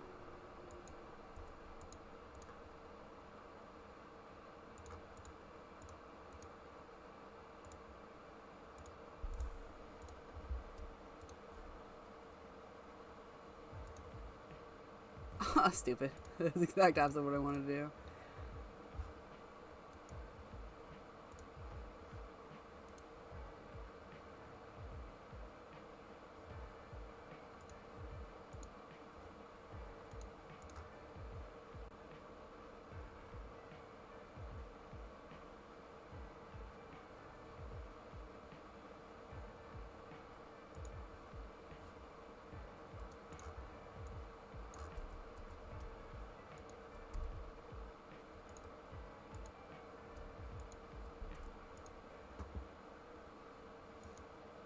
I'm kind of miss Old Jerk. I know why they got rid of it. There was that pole dancing move. I loved that, but the animation lock was obscene, and Dragoon is already riddled with animation lock problems, so... As flashy as it was, they didn't need another animation lock.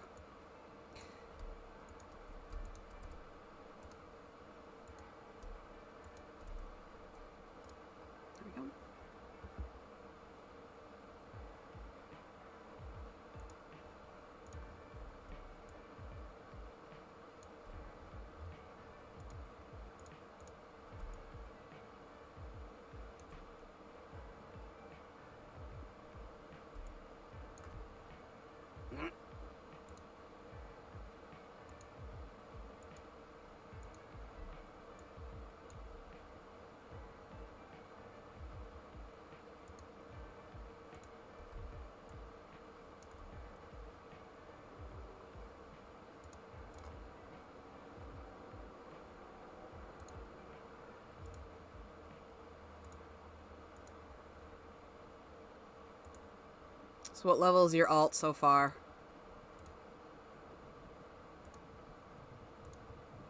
And use a contrast, you're leveling your Danya. Or, well, the Shroud.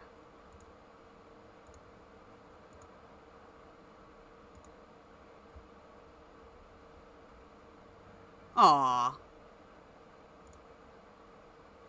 That's not bad.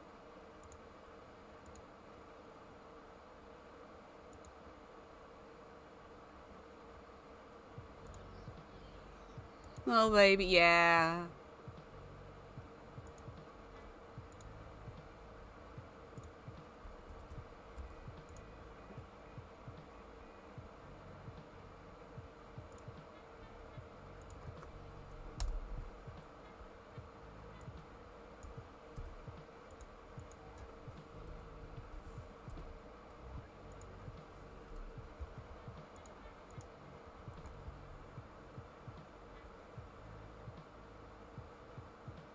Yeah. I mean, if you don't, you end up behind anyway. Like, I noticed even on my latest alt with the whole revamp, I still ended up behind, like, the level 4 quest for some reason. Yeah. And they make you go to 2 separate areas, zones, to finish. And it's like, ah.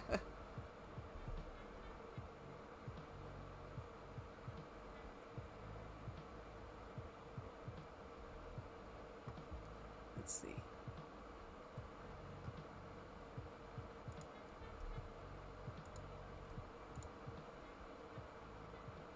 Oh, it actually let that happen. That was supposed to happen. You weren't supposed to do that. There we go. Perfect.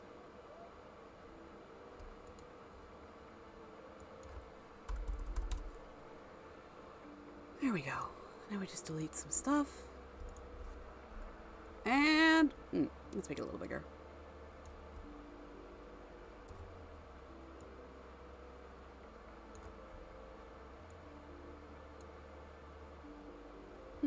Alright, there's Dragoon.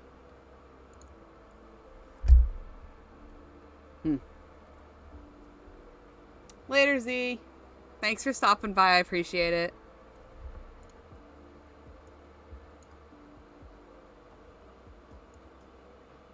Almost done here anyway, and then I have to go do some housework. Alrighty. Ninja. Scholar, paladin, monk. I don't know if any of us have strong feelings about this.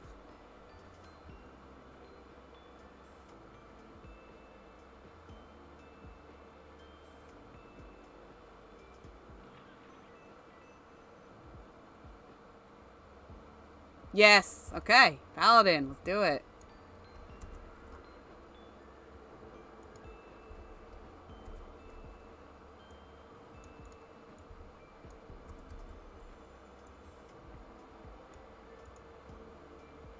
Okay.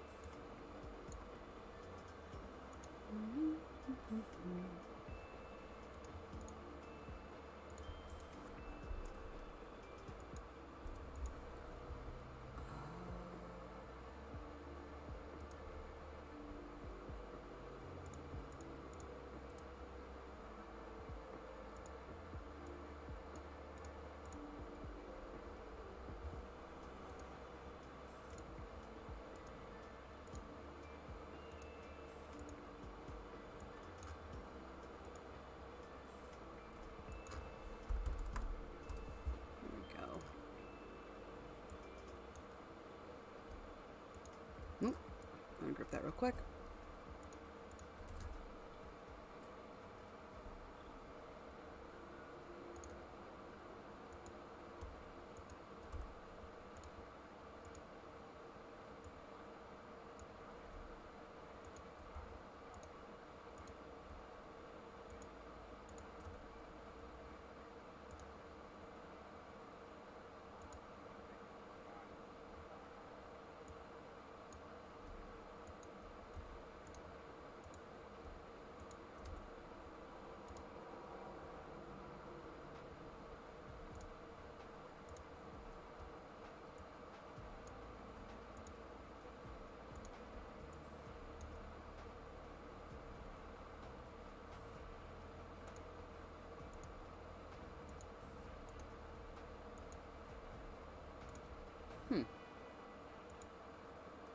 Oh, because it's grouped, that's why I can't do that.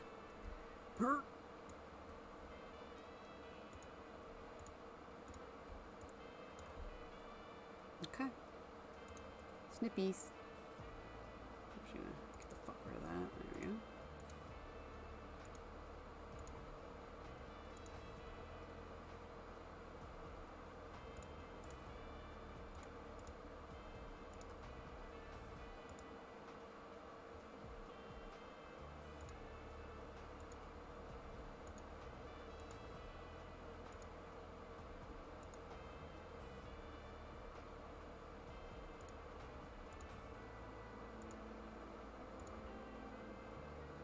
Yeah, there we go. Okay, let's just hook this all together. Take that apart first. Whoa, that's tiny. What happened there? Oof.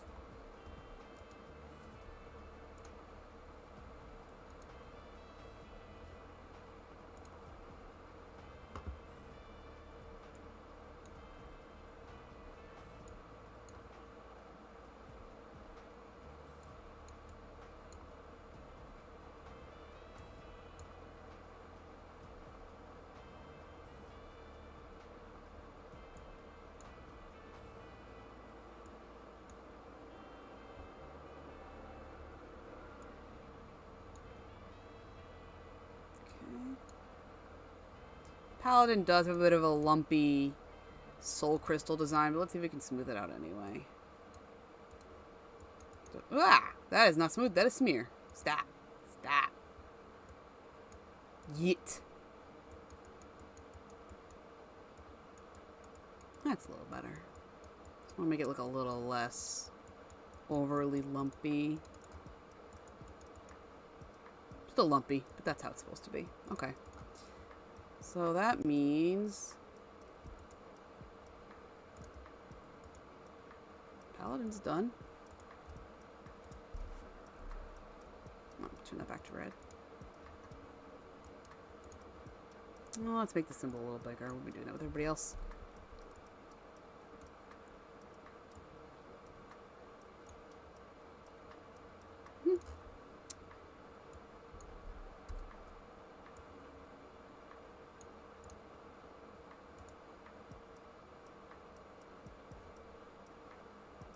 Alright, so monk, ninja, or scholar. Getting down to the wire here. It's almost done.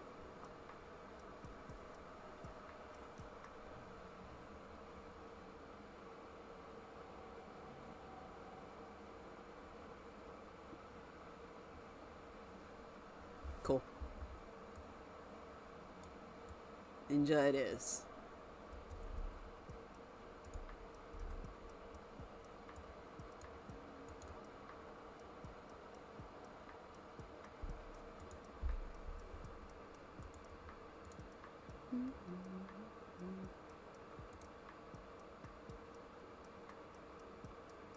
Brain.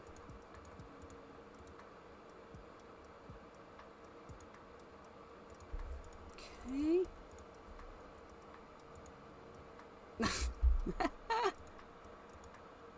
I just did what I... Oh, hey there. Hi. You don't need that.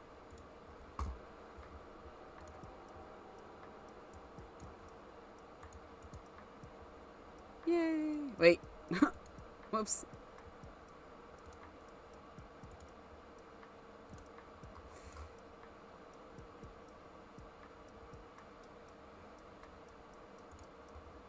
I'm just going to replace this with a real circle.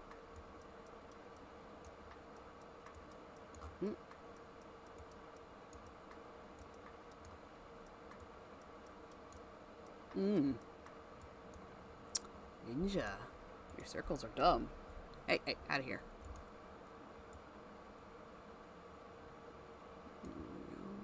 Nope. I actually like ninja. Mostly because there's just the illusion of a lot to do. With the mudras and all that. No. Yes. The ninjutsus. Make me think my brain's dying.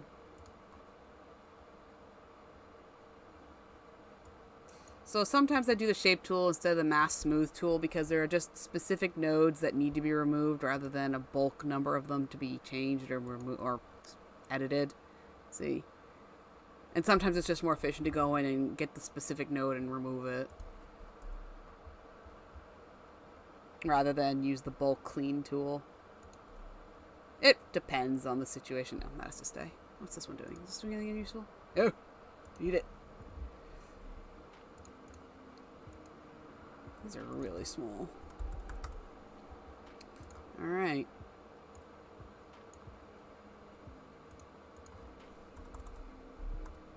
Okay.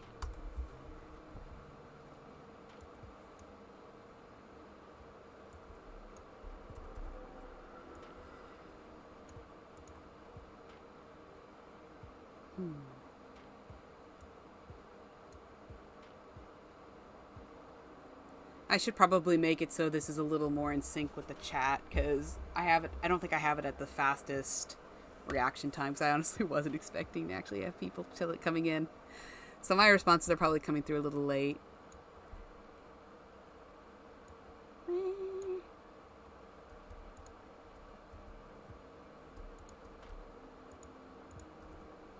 That's perfect. Problem with Ninja is it takes up less space than the other classes. It's like the tightest design. Oh, shoot. Didn't group it. Derp.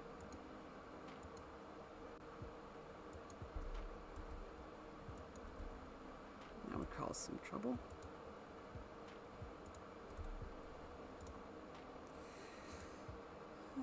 Nope, gotta do this. Yep, that's what I wanted.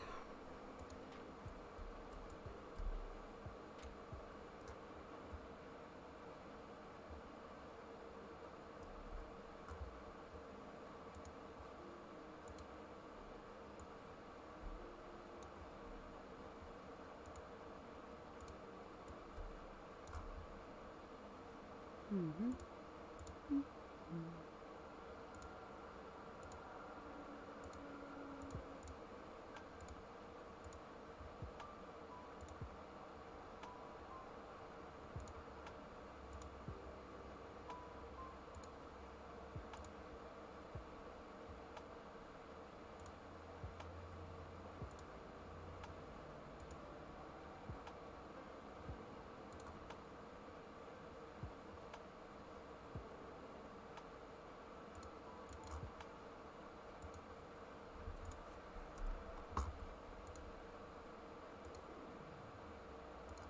Yeah. Okay. Oh, for this. Didn't quite cut correctly. Yeah, there we go.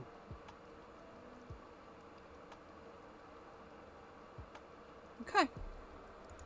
Now to take this and this. Oh, that's right, it's grouped. Ungroup it.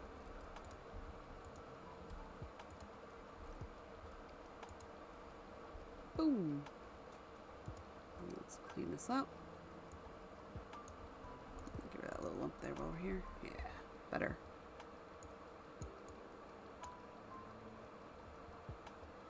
Oh, missed a line. My bad. There we go.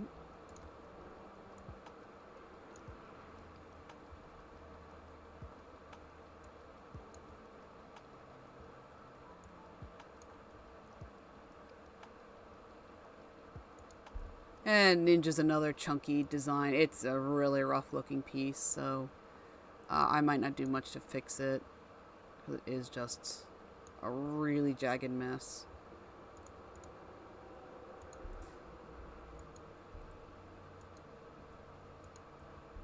What am I doing?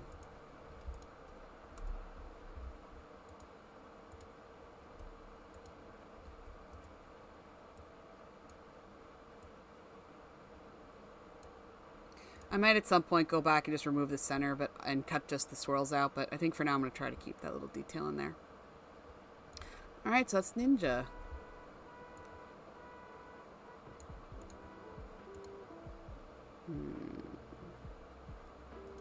I think I'm going to do Scholar next.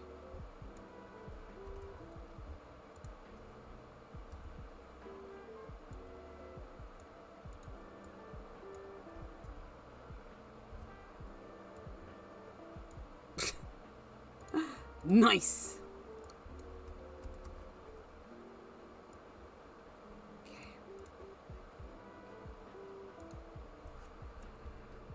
I'm glad I'm getting this all done.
Ugh, there's some jagged crap right here. Are we done? Yeah, we're done clipping, so let's just come in and take a look here. What be this mess? Oh, gotta ungroup.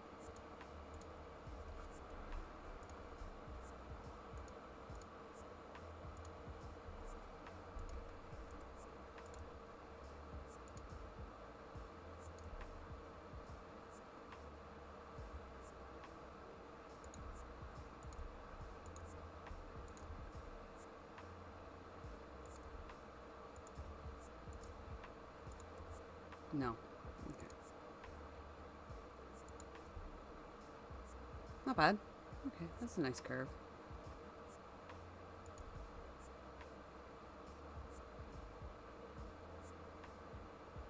Here's some lumpies over here.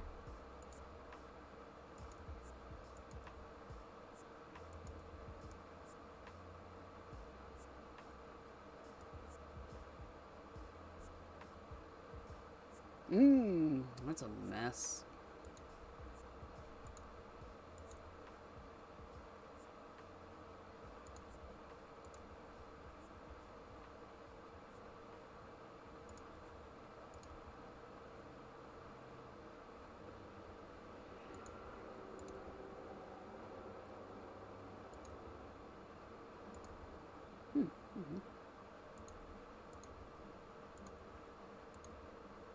No. Yes, actually, I guess we have to do that. Okay, that's fine. Oh! Yep, working on Scholar. I think the most mistreated healer of them all.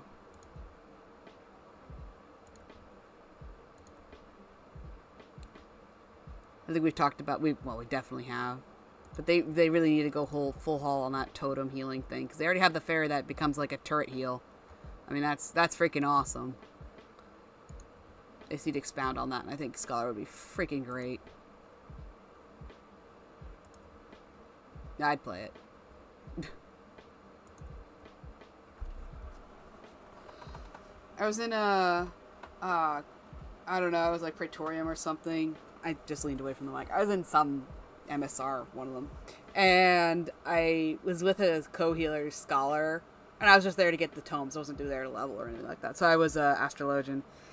And they didn't cast a damn freaking thing. And at one point, somebody in the group asks, okay, so what's all y'all's favorite classes? And this person's like, Scholar's the best. And I'm like, you're joking, right? They're like, no, it's the best healer. I'm like, you haven't cast Adlo once. How are you telling me you even know how to play that class? I didn't get kicked, but I did get a little, you know. People weren't happy that I was being a jackass. But I was angry. A Scholar that wouldn't even fucking play Scholar was like, that's my favorite class, it's the best! I'm like, then play it, maybe.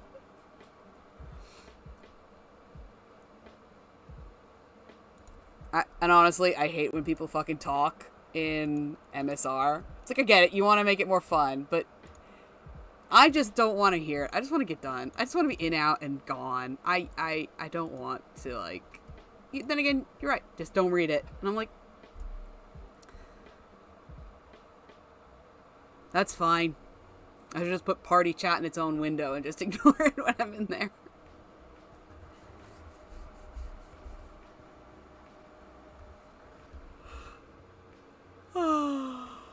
Excuse me, I'm sorry.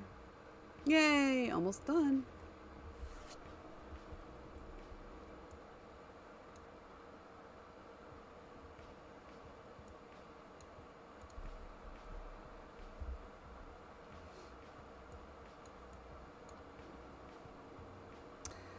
I was in a Praetorium once where this guy was like narrating the events like Stanley Parable style, and I'm like, okay, this is at least entertaining, but you're wasting your skills.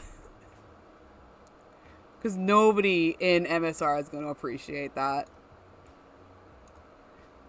We're all just a bunch of angry fuckers who either want the XP or the tomes or both. And the rare off chance there's actually a new person in there. It was very rare. I don't know why. It feels like there's an influx of new players. They just don't get that far. I was gonna say 2.5 probably kills them off, but that 2.5 is after that. That's some bad content. It's still bad content. I played it recently. I still don't like it. It's the worst.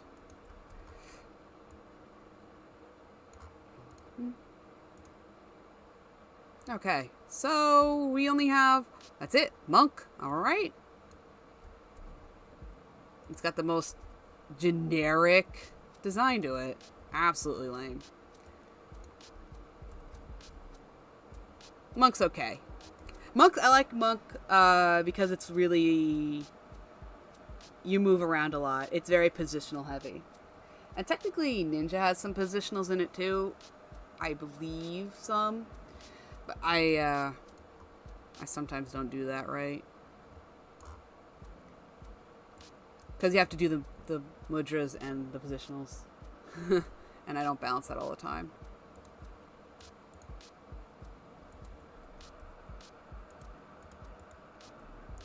All I know is that if you're in a group and a ninja actually uses trick attack, they're a good ninja. I use trick attack, so I'm a good ninja.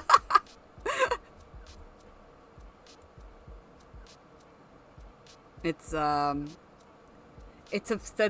ability that's tied to stealth, but when you do your mudra a certain way, you get this ability to, I think it's called Suiton, which lets you use things that would otherwise need stealth. And you basically put that up and it cleaves the target's armor for a little while, which is kind of nice. It's a buff to your group.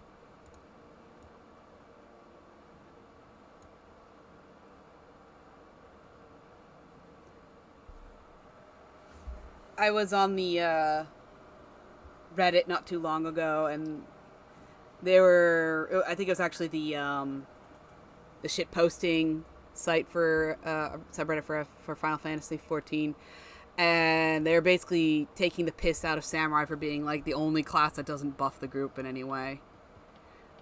And I'm like, really? Is that why I don't like it so much? But we're talking Samurai is like Apex DPS, but it is the greediest DPS in the game. Yeah. I think Black Mage is pretty close too, but I think Black Mage has something in its toolkit. I don't know. Maybe not. Black Mage might be pretty damn greedy too. Or it might not benefit from all of the buffs that goes around the group. Like some things are magic buffs only, and I guess something Samurai does count as fucking magic or something. I don't know. I just know it will eat every buff up and use it, and a good Samurai is absolutely ridiculous. A bad Samurai is still better than, like, a good ninja. And there's the injustice in the world. Squeenix loves its samurais. That's okay. And it's pretty evident where the favoritism is.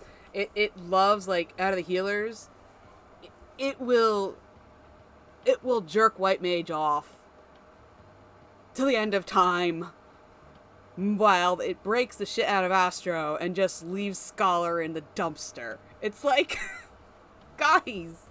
And I know Scholar is not in a particularly horrible place right now. It's okay. I just wish, like I said before, they would just be like, okay, you are now a totem healer. No, White Mage and Astro, but they are the pure healer. They're the real healer. All others are just, I said that already. But I have nothing against White Mage. I just wish they'd balance everybody else accordingly. Like, there should be a pure healer. And no reason for there not to be one.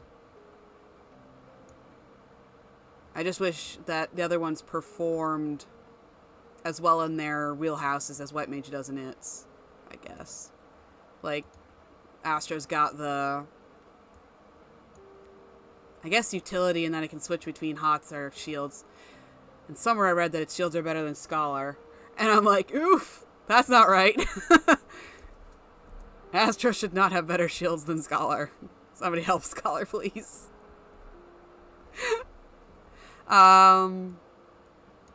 But, like, the Astro's current, its gimmick was that it buffed the group. It can't really do that so well anymore. It was all, like, every card that you drew had a very different buff. And then you could change how it worked. You can either make it last longer, spread it to the entire group for reduced potency, or increase its base potency for a single target. And that was really cool because it did things like damage up, damage received down, haste, crit, blah blah blah. You know, it was well, I guess what happened really was they got rid of tactical points, the TP. When they got rid of TP, Astro had an ability that would increase TP return. I don't know why they couldn't just rekey that one ability to do something else, but apparently it meant breaking the whole kit, and it's like, I'm a bad Astro.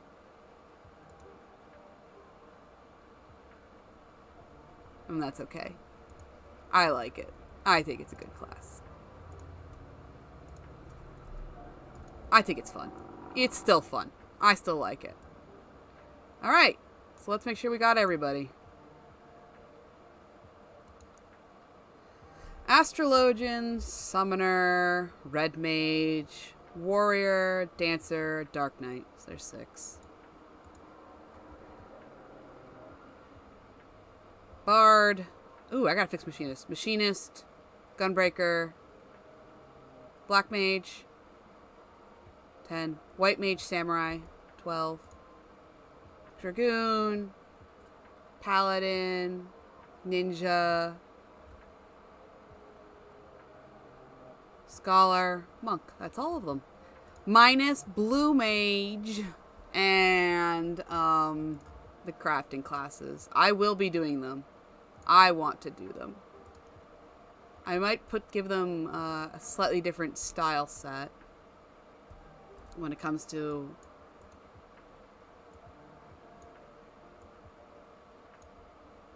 That's better. So there.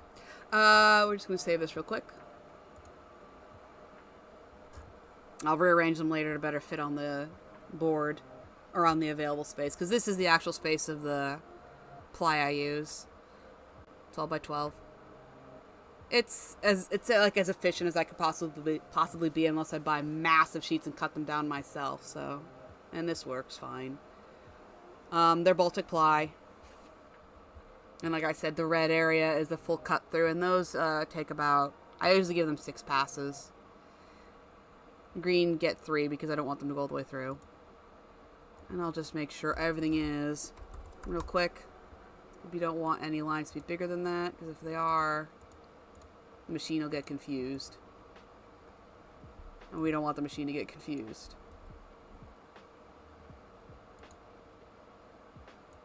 We want it to go as smoothly as possible. Okay. Okay. The hardest part sometimes is just getting the computer to see the machine, and that's really where I start just wigging out. Like, I don't mind having to do a design multiple times if it's just not structurally sound. But when it takes me like 20 minutes just to get the computer to see the machine, it's like...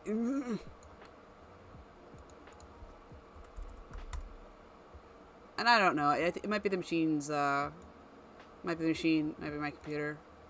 I'm also doing it via, back in the shop it was Ethernet, but now it's USB, so that could very well be something to do with it.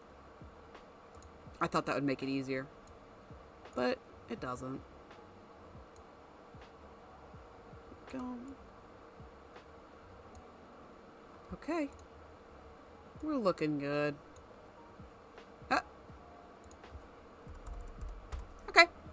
So I think next time what I'm going to do is pick up the crafting classes and give those a shot. Yeah, because I like them. I'm not so good at crafting, but I really like how this game handles crafting a lot. They're a legitimate class with rotations and everything, and Granted, some of the rotations can just be carried across classes, but it's good. I really appreciate it, because, I mean, when I played WoW, crafting was like, just you had the mats, you made the thing. You had the mats, you had the skill, you made the thing. And I'm like, that's cool. That's easy. That's good. I was also never a crafter in WoW. I was a gatherer. I just gathered and sold shit on the auction house, because I would just go and blow it on things to buy on armor and gear anyway. Now we save. Oh, and I made this little guy yesterday. He should be fun. I wanted to do something Halloween-y. I can't pronounce it. It's like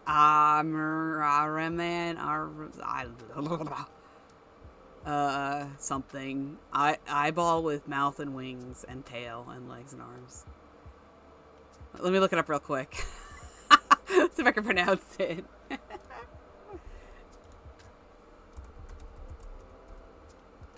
Araman. That's it? I thought that was more complicated than that. No. Araman. Oh, okay. How does the wiki describe them? It doesn't. There's no description for them all at all. Just what levels they are and where to find them. Yeah, that's actually another thing about this game. I love Final Fantasy XIV, but the database on it is a little scarce compared to WoW. And everybody's like, oh, but you're just not looking in the right places. I'm like, let's just say there's a bunch of different sites with a lot of different information spread between it, and that's fine. But it isn't, and again, it's not as old as WoW. You can't really expect it to be as developed. But when World of Warcraft comes out with a new expansion, you bet your sweet ass everything about it is going to be cataloged way in advance, or before most people even get their hands on it.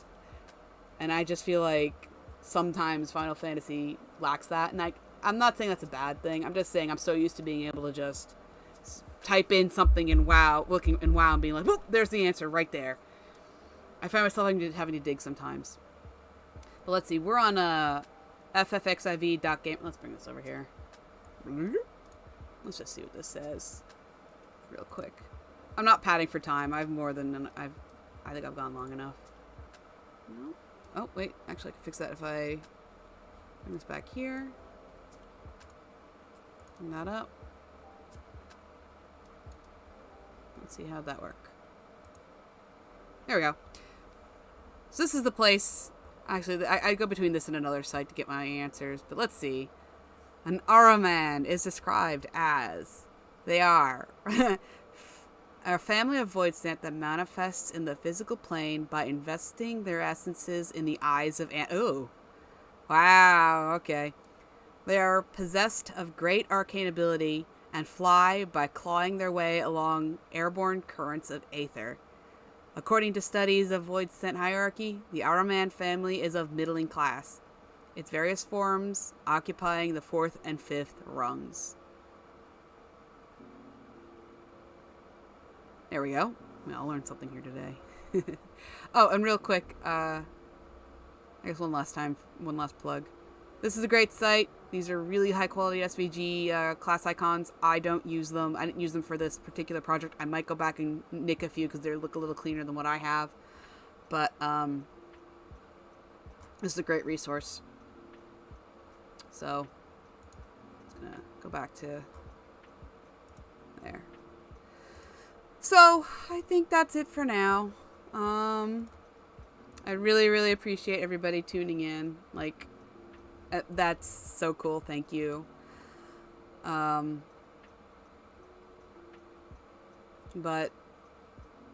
I think for now I should go do some work. I will probably run these and I will hopefully get a video together about the results. Maybe tomorrow. We'll see. Probably tomorrow, I'm hoping. But for now I have to go take care of some real life stuff and yeah. Well, this isn't not like this isn't real life. This is real life. This is. I enjoy doing this stuff, though. I enjoy making things.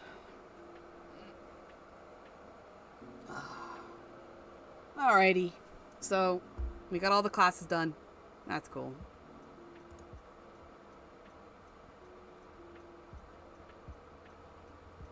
check off monk. Close that. We'll just go ahead and save it for the heck of it. And here's the mess of a standy file. This thing's absolutely out of control. It's okay.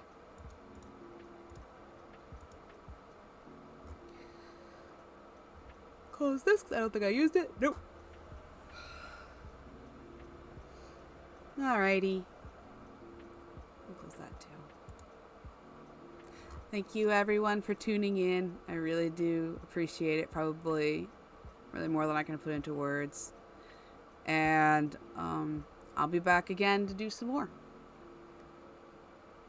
Sooner than later. Maybe I'll just do it from scratch next time.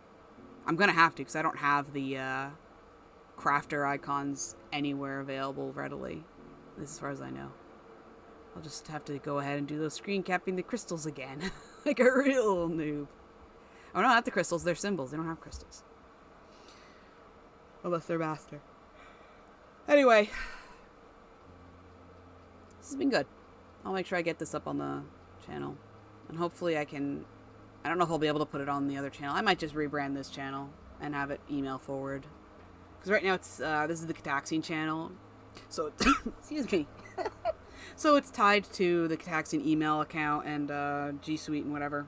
And I do have one for Valegrave Inc. But it couldn't stream yet, obviously. I didn't even think to start setting up. It needs 24 hours to generate the stream key. And I said, I want to do this now, so I just came back over here. So I might just rebrand this page. I already have, like, 6 subscribers. And I'm grateful for every one of them. Alright, so thanks again for watching. If you're watching this in archive, consider liking and maybe subscribing if you want more of this kind of content. If you go back through my my library on this channel, it's going to mostly be talking about my story. I'll probably be archiving that stuff. Don't know. I might just leave it up as just a trail, a paper trail, because I like paper trails. I like seeing where people come from and what they become. So, that's it for now. Again, I've said it a bunch of times, but I really am very grateful for everyone who turned in. And, I'll see y'all next time.